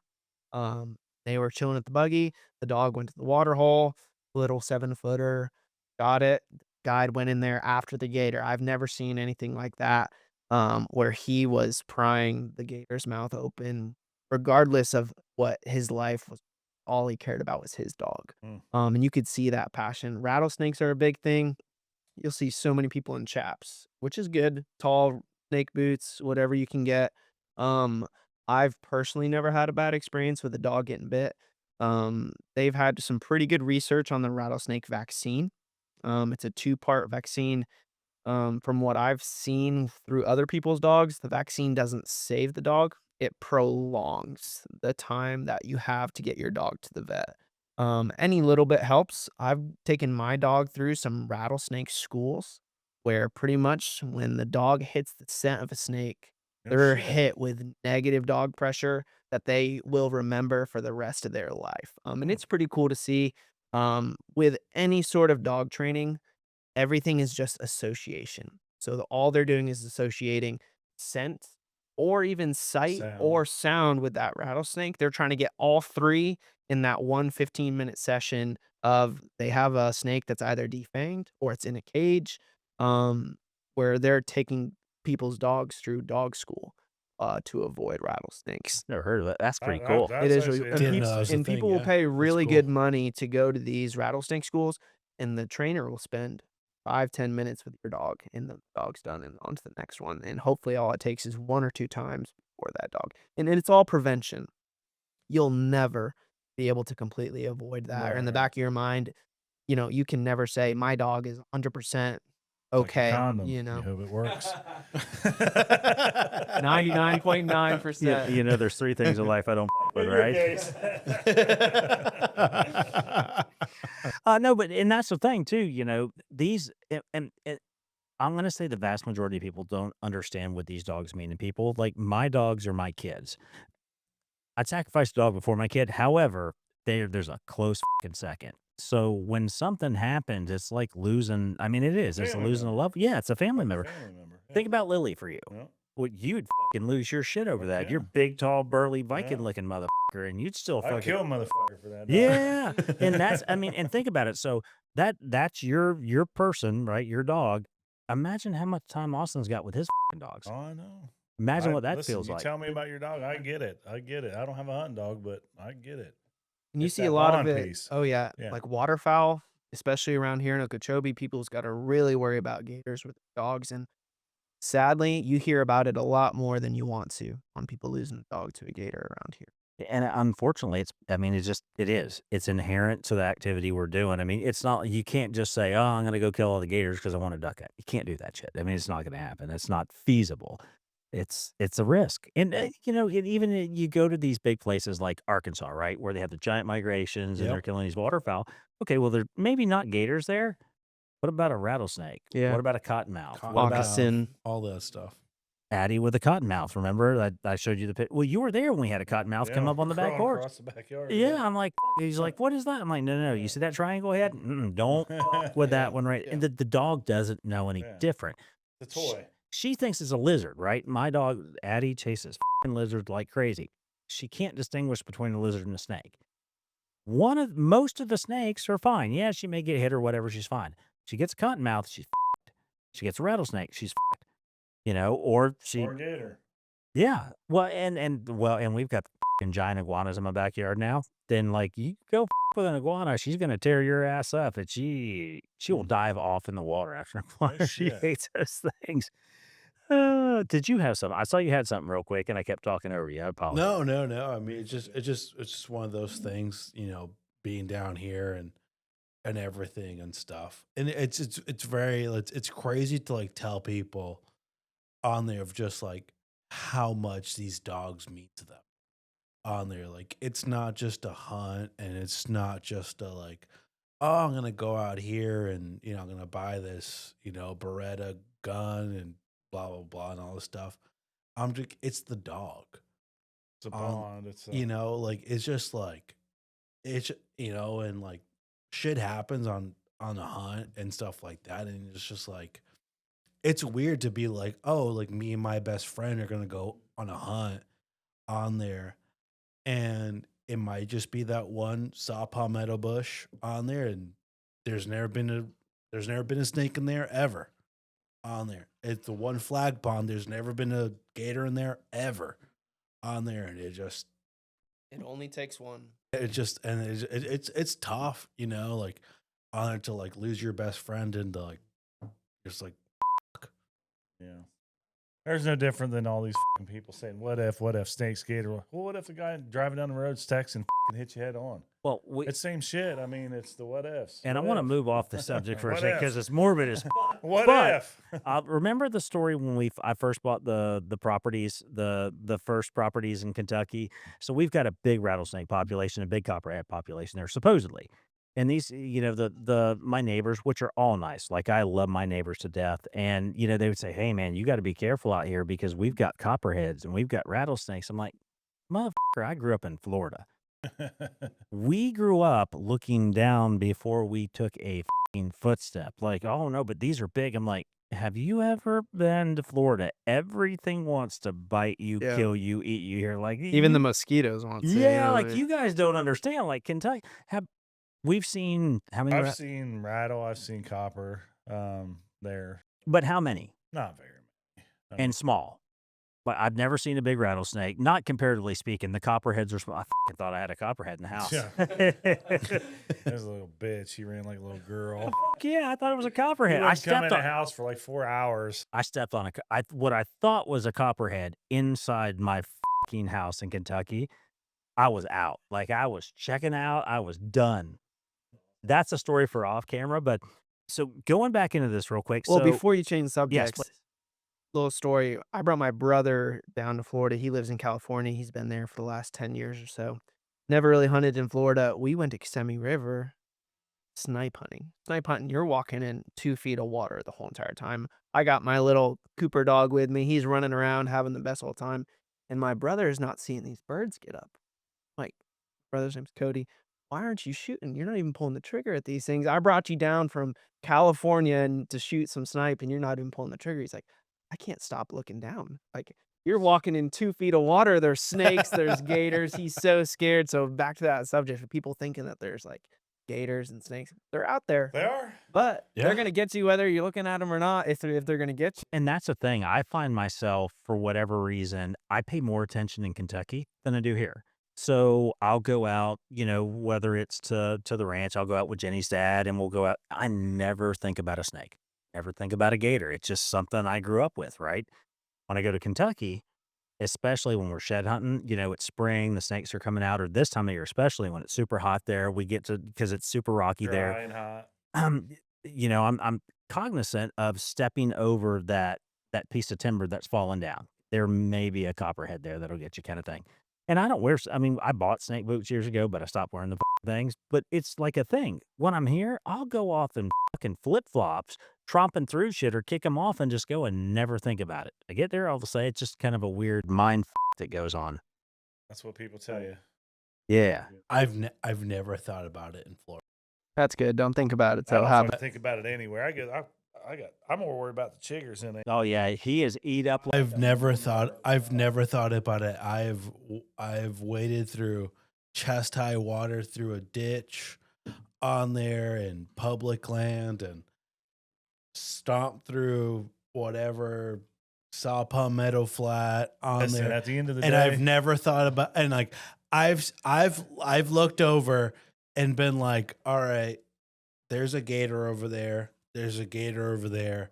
But like, I got a minute to cross this ditch on there. If they get me, they get me on there, whatever. if your ticket gets punched, it's fucking get punched no matter I'm what just it like, is. if it's my time, it's my time It's your time. on there. And I'm just like, all fucking right, worried about it. let's go on there. And I'm wading through chest high water, bow in one hand, 9 mil in the other, being like, all right, whatever on there.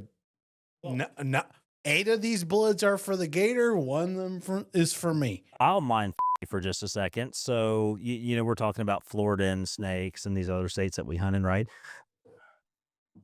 With the exception of Austin, we all hunt in Africa.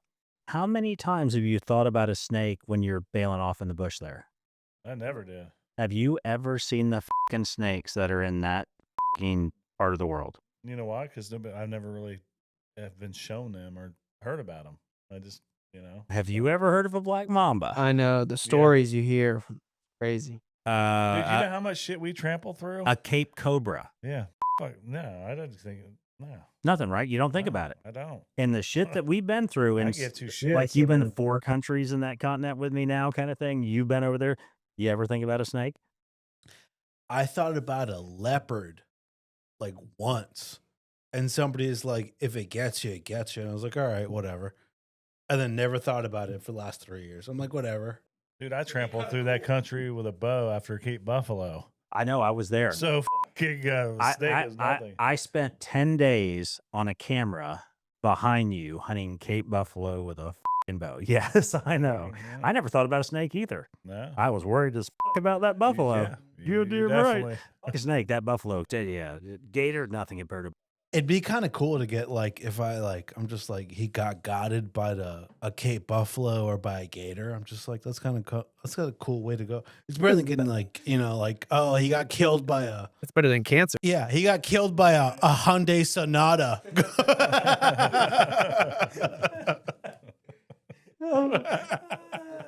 happened? Death by Sonata. Yeah, exactly. Honda. An 07 Ford F-150 killed him on 714. I'm like, oh, that's a terrible way to go. Yeah, that's still better than a Prius. All right, let's get we got way off topic there. That's how it usually goes. It's a good thing I could edit this shit, so we can talk about whatever we want to. So I saw, and I'm not sure how accurate it is, but I saw something. So did I see that you're offering memberships to people now? Yes. So that's something new that we're doing. Goes back to the golf course mentality. Quail hunting's a beautiful thing. You can do it once a month. You can do it once a week. You can do it once a year. A lot of the people that I've had who come back as repeat clients, typically they're there once a month. And that's perfect. You're not spending a ton of money. It's a great getaway. It's a nice reset to get out in the woods, kind of get away from everybody. So that's what I wanted to embody in the memberships. So we got 2 membership options. The regular membership, pretty much we're getting you a cheaper rate.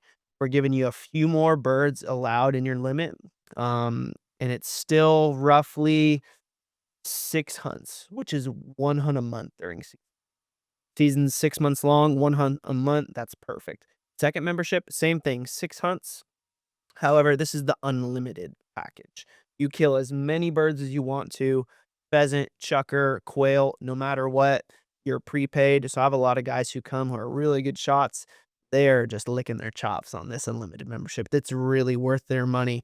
Great for me. It's great for them. They can schedule it out ahead of time. Gives them the opportunity to bring a lot of different people in because they know they're going to be out there at least 6 times. And shoot, if people want to come more, they still get their membership price if they want to come more than 6 times. So I have some guys who come out about every other week. They're going to be making bank on these membership prices. And let's talk about that for a second, because we talked about price and affordability, but I didn't give any figures. So let's say, for example, and I can post this in the description below too. But for all right, I want to get Mike, Oscar, another guy, and me out there. 4 guys out there for half a day. What's that going to run us? So it's $525 per gun. So you're looking at just over $2,000 for all 4 people. After your 12 bird bag limit. So each person gets allowed 12 birds, which is the state regulations. Again, we're trying to embody that tradition. However, if you're only doing this once a year, we want you to make it worth it. So if you want to go over your limit, we're just charging you per bird after that. And what's the per bird price? $10 per bird. $10 per bird. After your initial 12. Initial 12 are included. And with the membership price, the basic membership, instead of 12, each person's getting 15 birds per person before they start charging.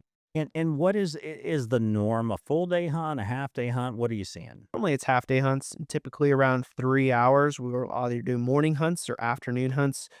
Morning hunts typically are like 8 to 11. If you get started late, we'll end late. Again, we're pretty chill and we kind of cater to the clients. If people are traveling a good distance or don't like to wake up, we'll start at 9 o'clock. And then they'll go get lunch. They'll do whatever they want to. And then they can come back in the afternoon if they want to.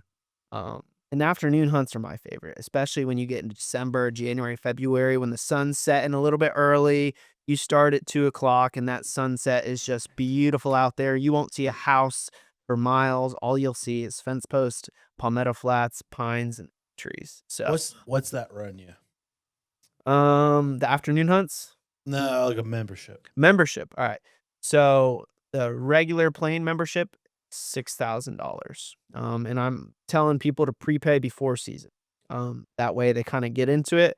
And that's better for me. That way I can kind of book them out and narrow my numbers for the season. The unlimited membership is $7,500. And that's however many birds they want to shoot. So those are kind of the 2 prices. There. Oh yeah. And the quail, the pheasant and the chucker really make that deal worth it. So we released, I think, close to 1,000 chucker and pheasant out there last season. I'm hoping to triplet this year. So, and they're just so much fun. And we're not doing those out of tower shoots. We're putting those out like a pheasant walk-up style. So you might bust quail, you might bust chucker, you might bust pheasant. You never know until the bird's flying. And I can tell you, Mike, too, you've not done this before. A tower hunt is fun. It can be fun. It's not like out there walking around. It's totally different. It's just like totally different level. Yeah, and you call them tower shoots because it's not hunting. Yeah. No, it's a shoot. Yeah. I disagree. I enjoy a Vietnam style era. Boo, boo, boo, boo, boo, boo, boo, boo, boo. That poor bird doesn't have a If that fucking bird survives that barrage, I'm like, that bird deserves to live a long, happy life. All right. So I'm going to put you on the spot right now. So I've done a little research here. So you are a little bit under the from a price category as we'll say Fox Brown, Silver Lake. So what's your and not dramatically. You're very close. Like dollars to dollars, it's not going to set somebody back another $10,000 more. Something stupid. Like it's it's close to the same. So if somebody asks you why I should pick you over, and like I said, I just picked two just randomly. Why should they go to you before they go to one of those outfits? Yeah, and that's somewhat specific on pricing. I have no middleman. When people are dealing with me, they're dealing directly with the owner of the outfitter. So we're putting everything either back into the dogs, back into the grounds. So I don't have to pay anybody else, which is a beautiful thing. So for somebody to come to me, yes, we're a tiny bit cheaper. However, we're giving them a different experience. We're a little bit different than most of these plantations. A lot of these, they call them put and set plantations. They'll put birds out for you an hour or two before you get there. Okay. And they're coming straight from a pen where they've never seen woods. They've never been outside of a pen their whole entire lives. So we do things a little different. We're trying to promote, again, the old traditional quail hunt style. We might put birds out a week before you come. We might put birds out 2 weeks before you come. We're trying to promote natural coveys, and we're also trying to promote good flying birds. Yes, we're going to lose birds to predators that way. But the beautiful thing is we can afford that in our funding and still be cheaper than anyone else out there. We're trying to promote good flying birds. The cringiest thing online is seeing people, you get this at River Ranch all the time, people trying to kick the birds up and they just won't fly because they were put out in the dark with dew on the ground. After they've been locked in a cage Exactly, for fucking an a month. hour before you get there. Their So entire that's life. yeah. Yeah. So again, that makes things a little bit harder for the shooter. It does, because the birds are going to fly faster. They're going to be crazier. They're going to be a lot easier to spook. Dogs might bust a few. That's okay. That happens. But that's what kind of sets us apart. So not only are we trying to be a couple bucks cheaper, more affordable for just middle class beginner hunters, trying to get them to experience this experience that we're trying to provide for them. That's a perfect answer. That's definitely the real right there. Get you some of that. No, that was perfect. Yeah, that was good. All right. So another thing. So I'm doing research and getting ready for this podcast. So there's this big thing for it's the preserve versus the wild birds thing, and that's a big thing. Like I looked it up on social media, and there's people back and forth, and oh no, you got to do this or you got to do that. Like so, I'm going to ask you. So convince the hardcore, wild bird hunters why a preserve hunt with you isn't necessarily just easy mode while it's still a hunt. Yeah, Tall Timbers does this. Tall Timbers is researching wild quail. They'll have 2 sections. They'll feed and like try and make the habitat perfect for wild quail, and they won't touch it. And at the same time, they're taking the same habitat and they're releasing birds for released birds to thrive. Obviously, we lease the land. We don't own the land. The biggest pro for the landowner for me to lease it from him was that he's getting quail on his end of the deal. Yes, obviously we have to pay because it's a lease, but he's getting residuals, what I call them, residual birds. Not really wild. Yes, they could turn wild, but they're residual quail for them to be out there. We'll see coveys of last year alone, 100 to 120 quail Yeah. get up and fly all at once, and it is mesmerizing. Let's Now, go. in the wild, will you see 100 birds in one covey? Probably not. Last year alone, at 3 lakes, we saw a covey of 25 quail, which is insane for a wild quail population. But that's what we're trying to get at. So yes, they're released birds, but here's the thing. Also, our wild quail population is dropping rapidly. If we can simulate a wild quail hunt as close as possible and still not hurt, but help the population of wild quail, sign me up. Yeah. I'm all about going and hunting wild birds a couple times a year just because it's a reset for me. It's fun. It's great for the dogs because it's hard. And it's it's humbling. It's a humbling experience, especially for me, who I'm hunting pretty much 7 days a week during quail season, to get the opportunity to go see 2 or 3 coveys in a whole day of hard hunting instead of, you know, 15 to 18 coveys in released bird populations. It's humbling, but it's sacred. You're saving those wild birds, but yet trying to resemble a wild bird hunt. So that's what I would say to those wild bird enthusiasts. But here's the thing, get out and explore. That's what I want to promote to other people. Go to 3 Lakes, go up to 441, go to the bombing range where you can actually experience what a wild bird hunt is. I'm good buddies with somebody who has a membership on the bombing range. And last year, he killed 114 wild birds in one season at the bombing range. And he's the record holder for that year. They threw some money and kind of bet on each other on who could kill the most birds. And guess what? The wild birds are thriving. So get out and explore. The next thing that I'll be doing is I'm going out west. I want to go to Texas. I'm going to be going to Nebraska, Nevada to do some wild bird hunts out there. But that's the thing. You got to get started somewhere. Nebraska, Idaho, Montana. Yep. Now you're talking. Mhm. You know, not to toot my own horn, but I actually missed 4 cubbies last year. No big deal. No big deal. But I did miss those birds. You're just trying to save the birds, aren't you? You don't want to hurt the wild He's quail. helping the population. Uh-huh. Yeah. And the one thing I'll take away from that is the one word that was repetitive throughout everything you just said was hunt. And I want to make that clear to people too. This is a real hunt. This isn't a go out and shoot a bird 5 yards away on the ground. I want to shoot the one on the left. Right. This is not what happens out there. And people don't understand that. Oh, you're going on a guided hunt on a preserve or this or that. No, fucking people, wake up. This is not how this goes on.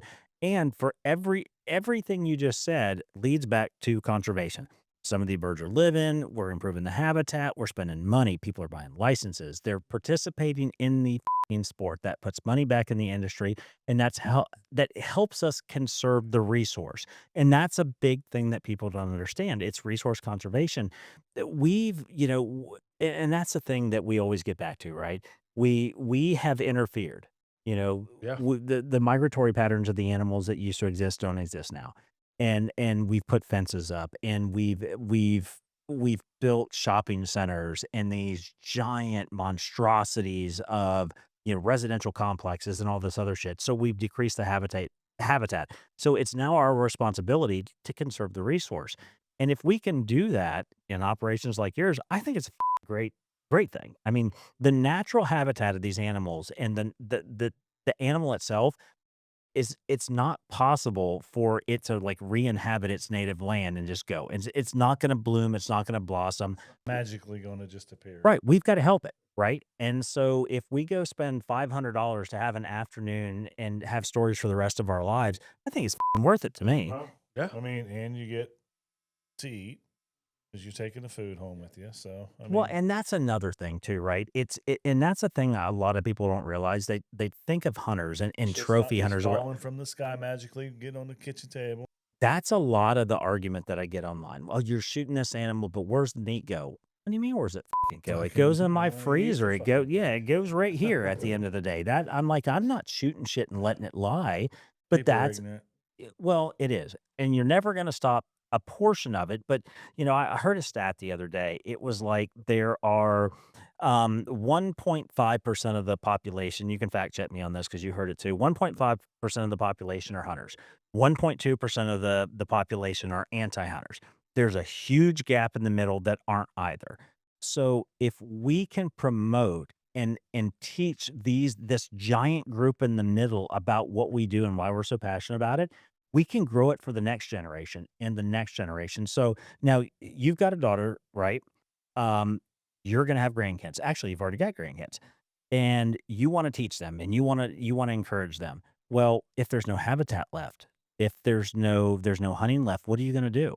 It's our job as parents, right, to promote this and show them there's a different way. You can't just watch leftist media and say, oh my God, we got to protect this fucking bear. We got to do this or that. What are you doing to protect the bear? You're picking up garbage a half a day out of the year out of a state park. That's not doing shit for what are you doing for conservation? You're not buying a hunting license. You're not buying. So we go back to the Pittman-Robertson Act every time because it's a great thing. Yeah. So last year it was 1.2 billion that was attributed 1.2 billion, right? I believe it was the number, something like that. That goes back into hunting every year from an act that from a piece of legislation that was enacted back in 1937 that people don't even know exists. So it's essentially a tax, a tariff on anything hunting related, hunting outdoor gear. So it's guns, it's ammo, it's bows, it's arrows, it's camping gear that you don't even see when you go buy this shit that goes back into conservation programs in the United States. And in the United States, we have what's called the North American Conservation, or no, it's I'm sorry. Yeah, it's the North American Conservation Yeah. Model, which by far, and you've hunted a lot of countries now, is the best by far because all these dollars go back. And the one thing the U.S. has that nobody else has, we have public land. We have places to go for essentially free for people to get outdoors, enjoy the outdoors, and hunt if they want to. And if we lose that, where the fuck are we? Like, there's just, I mean, we've seen You're going it. to Burger King. That's where they're Somebody fucking going. somebody still had to kill that fucking cow. I know. But like even, for Austin and stuff like that, like on there, like how important is your, you manage these 1,000 acres on there. How important, because it's not just the birds on there. Like your like maybe talk a little bit about like The habitat improvement kind of you thing. guys talk, like you're just like, hey, listen, I'm actually like, I care about these quail, but I also care about on there like the saw palmettos on there and like all the other stuff that goes around where they're at. Yeah, so we spend pretty much all of summer working the land for the quail fields. It's burning schedules, it's chopping, it's aerating. One of the biggest things for quail habitat is it needs to be burned. If it can be burned every year, even every other year, the bombing range is always burning. That's the biggest thing for restoration of the quail property, the habitat that needs to be done. I was out there this summer digging water holes for the dog and quail. I mean, quail need water too. Yes, they can get dew off the ground, but what about the mornings that they don't have it? So we're digging water holes, we're chopping, it's time on the tractor, it's burning schedules. And apart from that, I think last year we did 5 tons of quail feed to put out during the season. And again, it's a natural seed, it's a milo seed where birds can actually find their own native grown milo. We're just stimulating that population for them to succeed. 10,000 pounds. Yes, it is insane. That is the biggest part of quail. They have to have something to eat. It's just a in-between method for them to survive. From being in a pen to learning to be in the wild, they have to have a food source. And meanwhile, Karen goes to the ISPCA and spends $5 one time on the Sarah McLaughlin fucking video and thinks she's doing something. Yeah.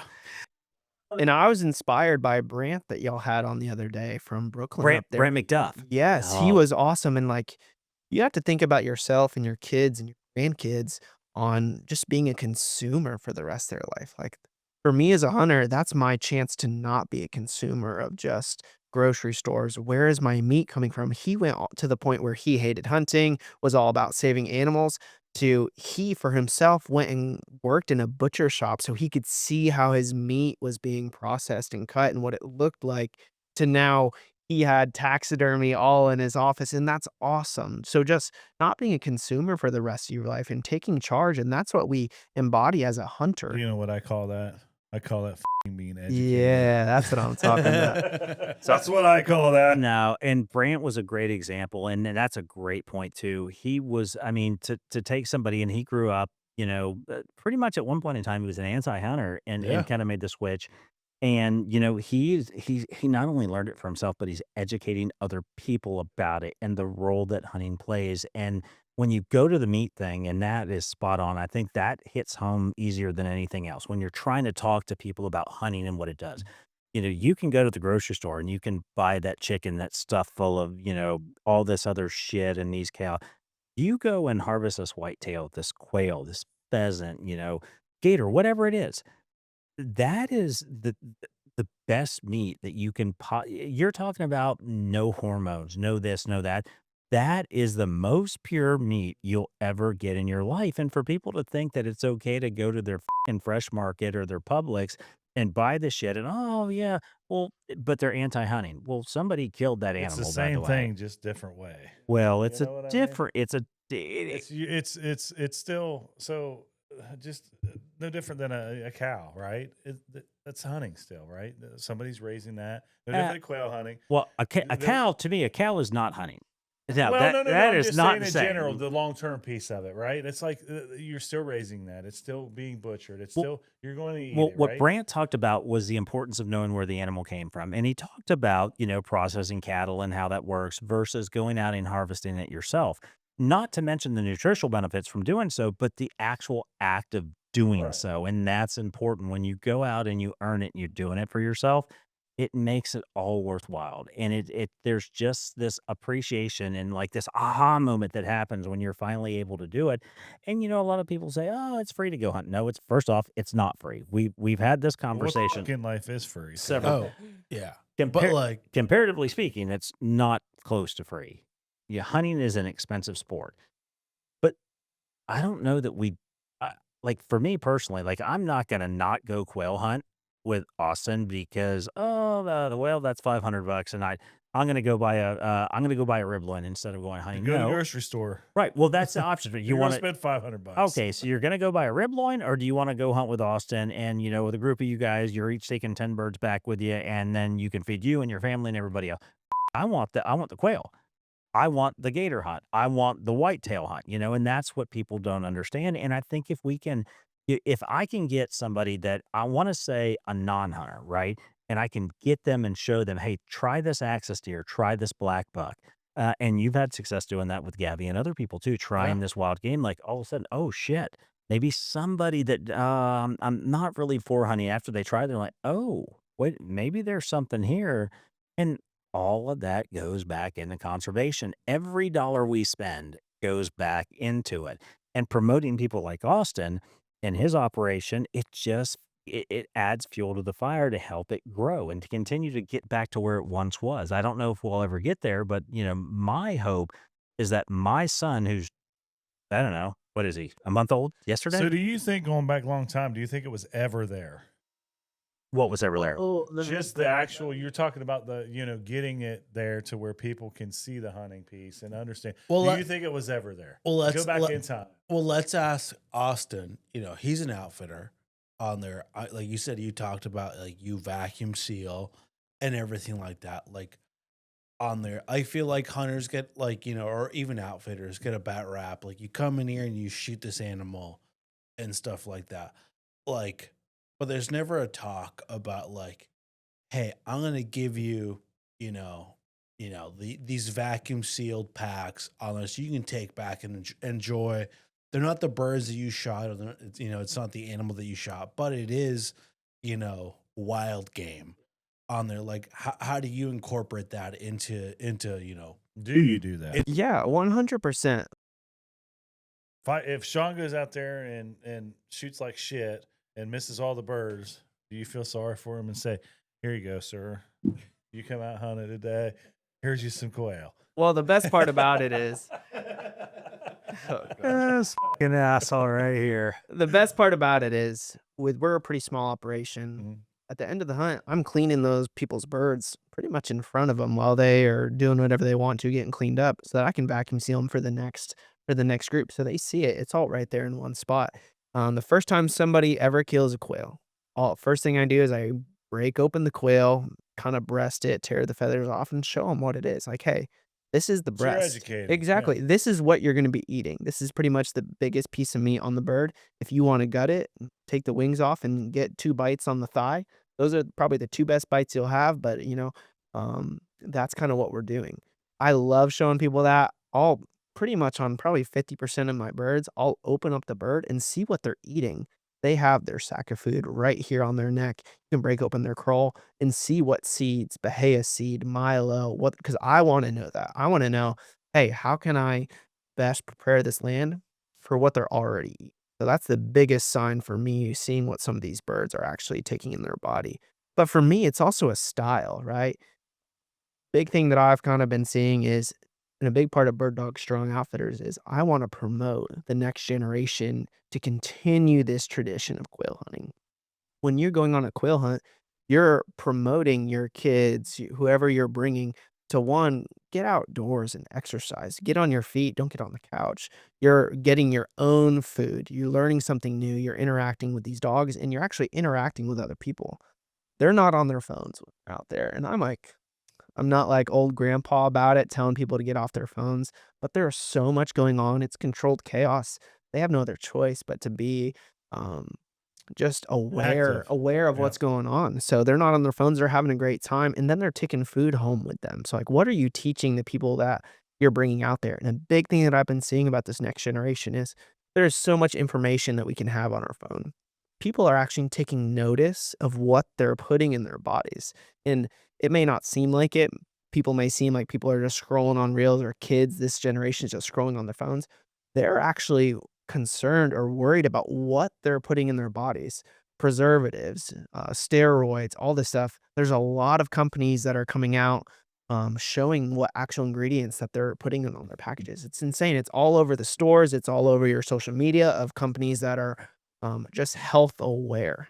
So you taking your kids and actually showing them that is a style and a tradition that they're implementing into the people that they're bringing up. Well, and I asked Brant the question when he was on, about the importance of social media and what we may or may not be doing wrong. And I think, and that kind of goes back into what you were just saying. I think as hunters, we've traditionally done a poor job in showing the entirety of the hunt. It's too easy to show the grip and grins, right?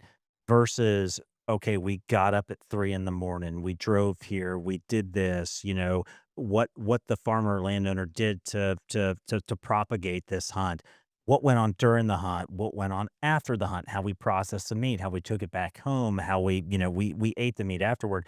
And I think, as hunters, uh, you know, I think we can do a better job of doing that. And in our content, especially the last 2 years in Africa, what we've done is we've taken it from hunt all the way through the consumption of the meat, to show people that hey, this isn't, we're just not shooting What it shit and does leaving. from A to Z. Yeah, Right. exactly. And that's important. And it's so easy for people to show, they'll go out there and they'll tie up 10 quail and hold it up and take a picture and post it on social media. Here's an idea, and maybe do that, but put, like what Brand said, put 5 or 6 other pictures in there. Okay, you brought it home, you've processed the meat, now you're cooking it, now you're eating it. Show the entire process of the event versus just the grip and grin, and I think he really had something there when he did that, and I've been guilty of that shit too. I Well, we mean, all have. we all We have. all have. Yeah, I mean, we've done that. It's so easy, and that instant gratification, and we're showing it on social media, and we're great doing it. And hey, look at this buck we just shot, or look, whatever the animal was, right? But if you show the whole process, so instead of just putting a picture in there, show the getting up in the morning at 03 a.m., right? Having that first or cup of spending coffee. quality time with a family member, or Yeah. Yeah, you're taking right, your kid out there right. hunting, show some pictures of that, then the harvest, then the preparation, then the consumption of it. I think that makes a big difference. It does. And like Yeah. once again, we got off on a giant No, it's a tangent, but good tangent though. Even in quail hunting, you'll see it, which is sad. Yeah. They don't think S- about that Some stuff though. operations will Yeah. have pictures of people who have shot the most quail 'Cause that they're numbers. season. Oh yeah, They're because which I people are mean, numbers. they At the get end of the day, they they're get numbers. paid to shoot Yeah. more, so they're going to promote that, and it takes away. I've been on a hunt where all we're trying to do is kill as many birds numbers. as possible, and it takes away from the tradition, and it takes away from the hunt. You're exhausted Takes away from the afterwards. reason. You're not out there talking. You're out there sprinting after birds, and it's sad. It's sad. Yeah. And I think, I see a lot of that stuff from Argentina, with the Mhm. dove hunts. Oh yeah, yeah. And that's a big thing with them, like numbers, numbers, numbers, numbers. Oh, we killed 1,200 Well, they today. get paid per Well, shell that everything's gets about shot. a dollar, and everything's about a Mhm. number. I mean, that's what it is. Well, I think in any kind of hunting, there's two like point like fun aspects of it. There is the shot, of course, and there's that fun of the shot and everything and stuff like, hey, I put the work in, I finally got it done on there. And then there's the second part of you like hanging out with your buddies on there over like this giant plate of like fried deer or fried quail or like whatever, and you just like hanging out, and you're just like drinking beer, like enjoying a fun time, like hanging out with like your best friends on there over something that you guys harvested and everything. And like, that's like, like that's so much fun to me. Like, But every hunt is different for everybody. It hits everybody a little Well, harder. but I think from the different situations. the you know what I'm saying? social media perspective it's the instant gratification that people get from posting that photo, that reel, that whatever, right? And unfortunately, we've done this to ourselves. We've made it now, and you've seen it in our own content. If we post something that is, maybe the meal after the harvest with a picture of something and then the meal, that doesn't get nearly as many views or likes as if we showed the animal getting shot in the face. Like you shot a black impala in the face, 2 years ago on accident. Yeah. However, that fucking blew up. That thing went instantly viral, and oh my God, holy shit. Mike talks about fucking snapper and shows a reel of something, and he gets 500,000 views instantly. It's That's the dumb shit, right? It's the instant gratification. And so that's the problem, right? How do you balance that? And if you're in the content creation niche, if you're in the social media niche, and unfortunately, all of us have to use social media now if we want to be productive. We don't have a choice. That's the way it is.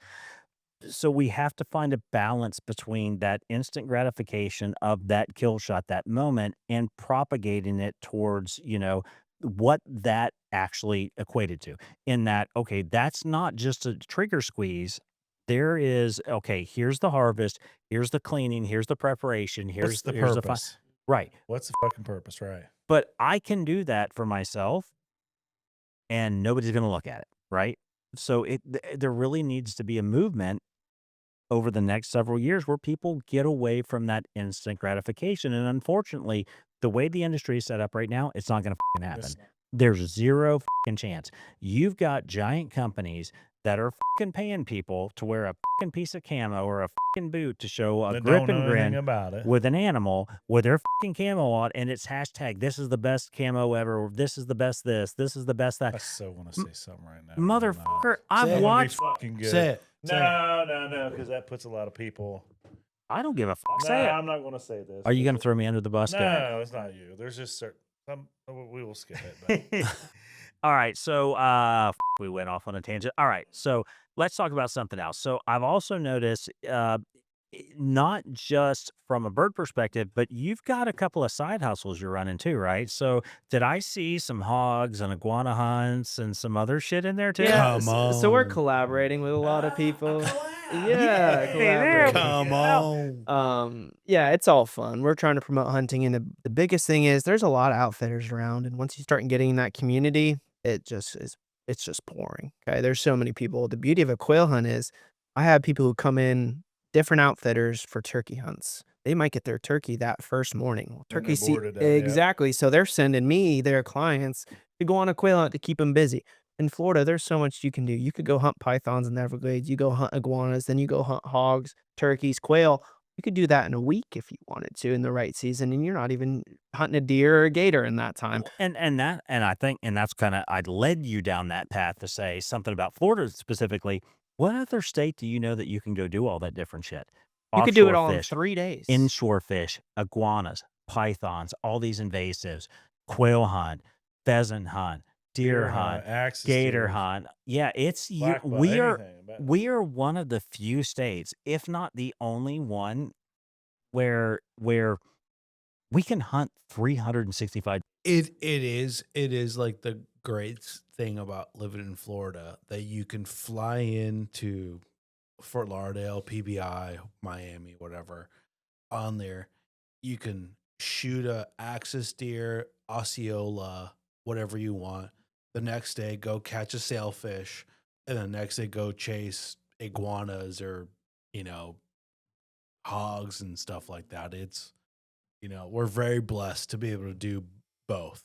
Right now in the off season too, we're coyote hunting as much as we can. Oh, that's Oh, another shit. good one. And lot of 'em, there's, I just want to take a moment and talk about invasive species Please, here in yes, Florida. please do. Come on. It's insane. Hogs, pythons, iguanas. Python Cowboy is obviously, I envy him. I gotta get that guy on too. Yeah. Dude, Do you hunt that's pythons? that's honestly how I found Yeah, he came and hunted with me on last there. year, and he came and did some hogs, and then we did a quail hunt afterwards, and he is awesome, very personable, but he has dedicated his whole career to helping the invasive species of Florida. I mean, that's all he's doing, and he's doing it 7 days a week, pretty much 12, 14 hours a day. He has the longest days and schedules where his whole purpose is to clean up the natural Florida and help those species in the Everglades on the East Coast, and That he's doing that's how I found him on there. Like we like off camera, we talked about how I found you, and I follow Python Cowboy and stuff because catching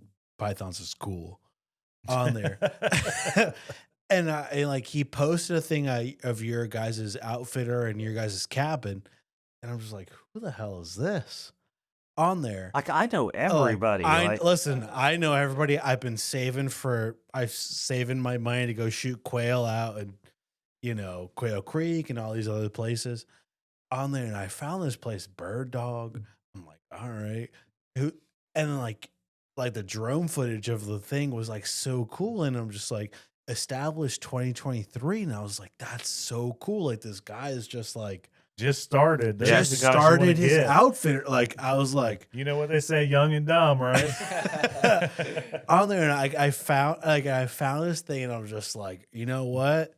Whatever. Like that's what I do for this channel is just send a Instagram message to most people. I was like, hey, would you like to be on the podcast on there? And you said, yeah, sure.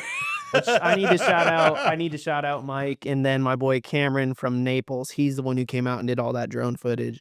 So huge, no, it was huge good. credit to them. No, and so that's the thing for me. Like I'm the film guru, right?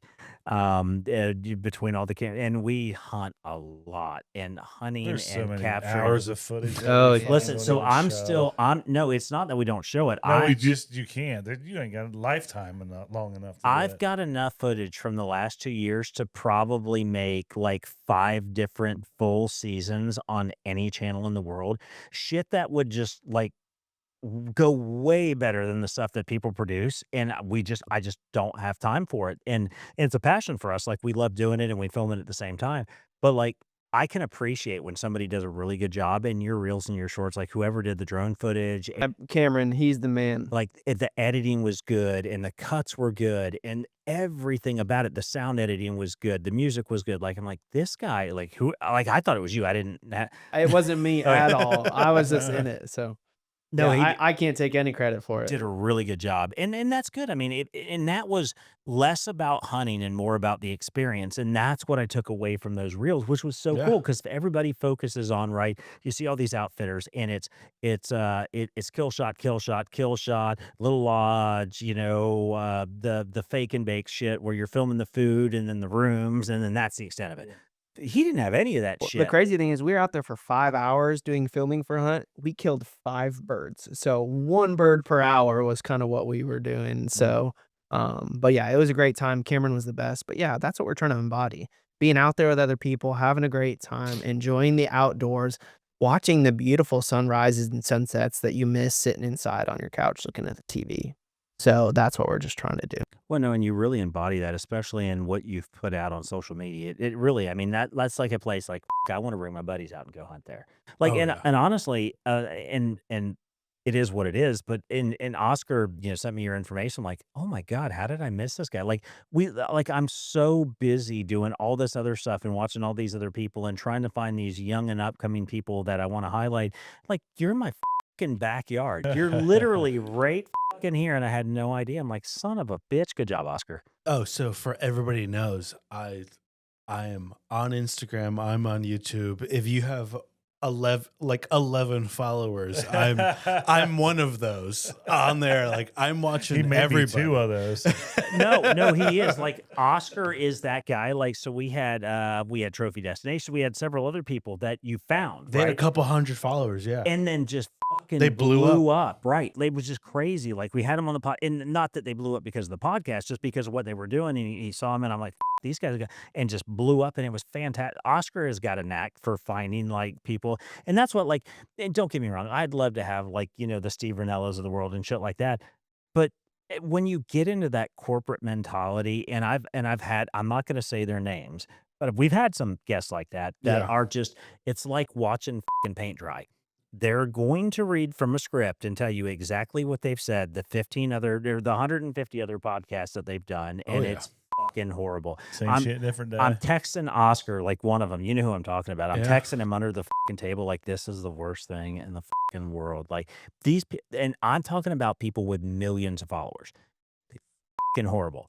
Like they couldn't fight their way out of a wet fucking paper bag. Kind of, it was horrible. I'm always looking for like just like fun stuff like that I'm interested in. Like I'm just like, oh, this is cool as hell. That sounds cool. And a big thing me and my family have been trying to just chase is we want authenticity. You know, we want it with every part of our life. I want to be authentic with my wife, with my kids, with my friends, with all my clients that are coming out there. And I think that's what y'all are trying to do here. They're good people. You're a good person. Yeah. I can tell by just listening to you that, you know, Thanks, you guys sir. are good. Well, and for us, it's cutting through the bullshit and giving people the skinny on it. Like, so, and we'll call people out. I don't give a shit. No, Like, I mean, I've taken a lot of shit over the years and we take a lot of heat, but I don't give a fuck. Like, I don't, like, fortunately for me, this is not, we don't do this for a living, right? It's for fun. Yeah, it's for fun. Purely So for fun. I don't have to worry about a sponsor. And that's one thing I tell everybody. All these other people are sponsored and they got this and that. I'm not beholden to anybody. I can say Fuck 'em. whatever the Yeah. fuck I want, whenever I want, and I that's mean, the if- way it's going to be. They want to sponsor this. That's a shameless plug right there. All right. Well, Beat listen, that one out. listen, guys. Well, all right. So I want to give you one last thing. So, Austin, so let's close this thing out. So, give you the mic one last time. If, Sell yourself. sell yourself. Yeah. Tell everybody why they need to come hunt with you and what you're about. I love it. So we want to be authentic. Okay. We want to be exclusive. We're trying to provide an experience unlike no one else where you get one-on-one time with me and with a true traditional upland experience. That's what we're after. With the dogs, with the habitat, with the birds themselves, we're trying to give you a traditional upland experience that you want to share with your kids, that you want to pass on to the next generation. That's what we're all about. And it's for everyone, new hunters, experienced hunters. We're fairly affordable. We want everyone to come out and have a great time and tell their friends about us because they had such a great time. So tell them who you are and how can they do Yeah, it? How they absolutely. get a hold of you? So I'm kind of the owner and operator and lead guide, Austin Armstrong. We have a website, simple, birddogstrongoutfitters.com. We're on Instagram and Facebook. That's where Oscar found us. There's a phone number on all three of those platforms. Give me a text, give me a call, and start booking your hunts for October 1st. We're already booked up pretty good. So I like to say if you want to make sure you get your spot, call at least 2 to 3 weeks in advance. We have memberships available that need to be purchased before October 1st. So that's only a month and a half away. We're fairly new, so there's a lot of spots still open. Weekends are obviously already booked pretty much throughout the whole entire season. So if you got your best shot, you want to bring a big group out, Monday, Tuesday, Wednesday is what you're looking at. Well, perfect. Well, thanks a bunch for being here. And for everybody out there, I'm Sean Kogut. This is Mike Staff, and this is Oscar Maldonado. And our guest, thanks a bunch, Austin Armstrong with Bird Dog Strong Outfitters. And remember, folks, until next time, live free, hunt hard, and keep chasing the adventure. Get you some of that. Fucking send it.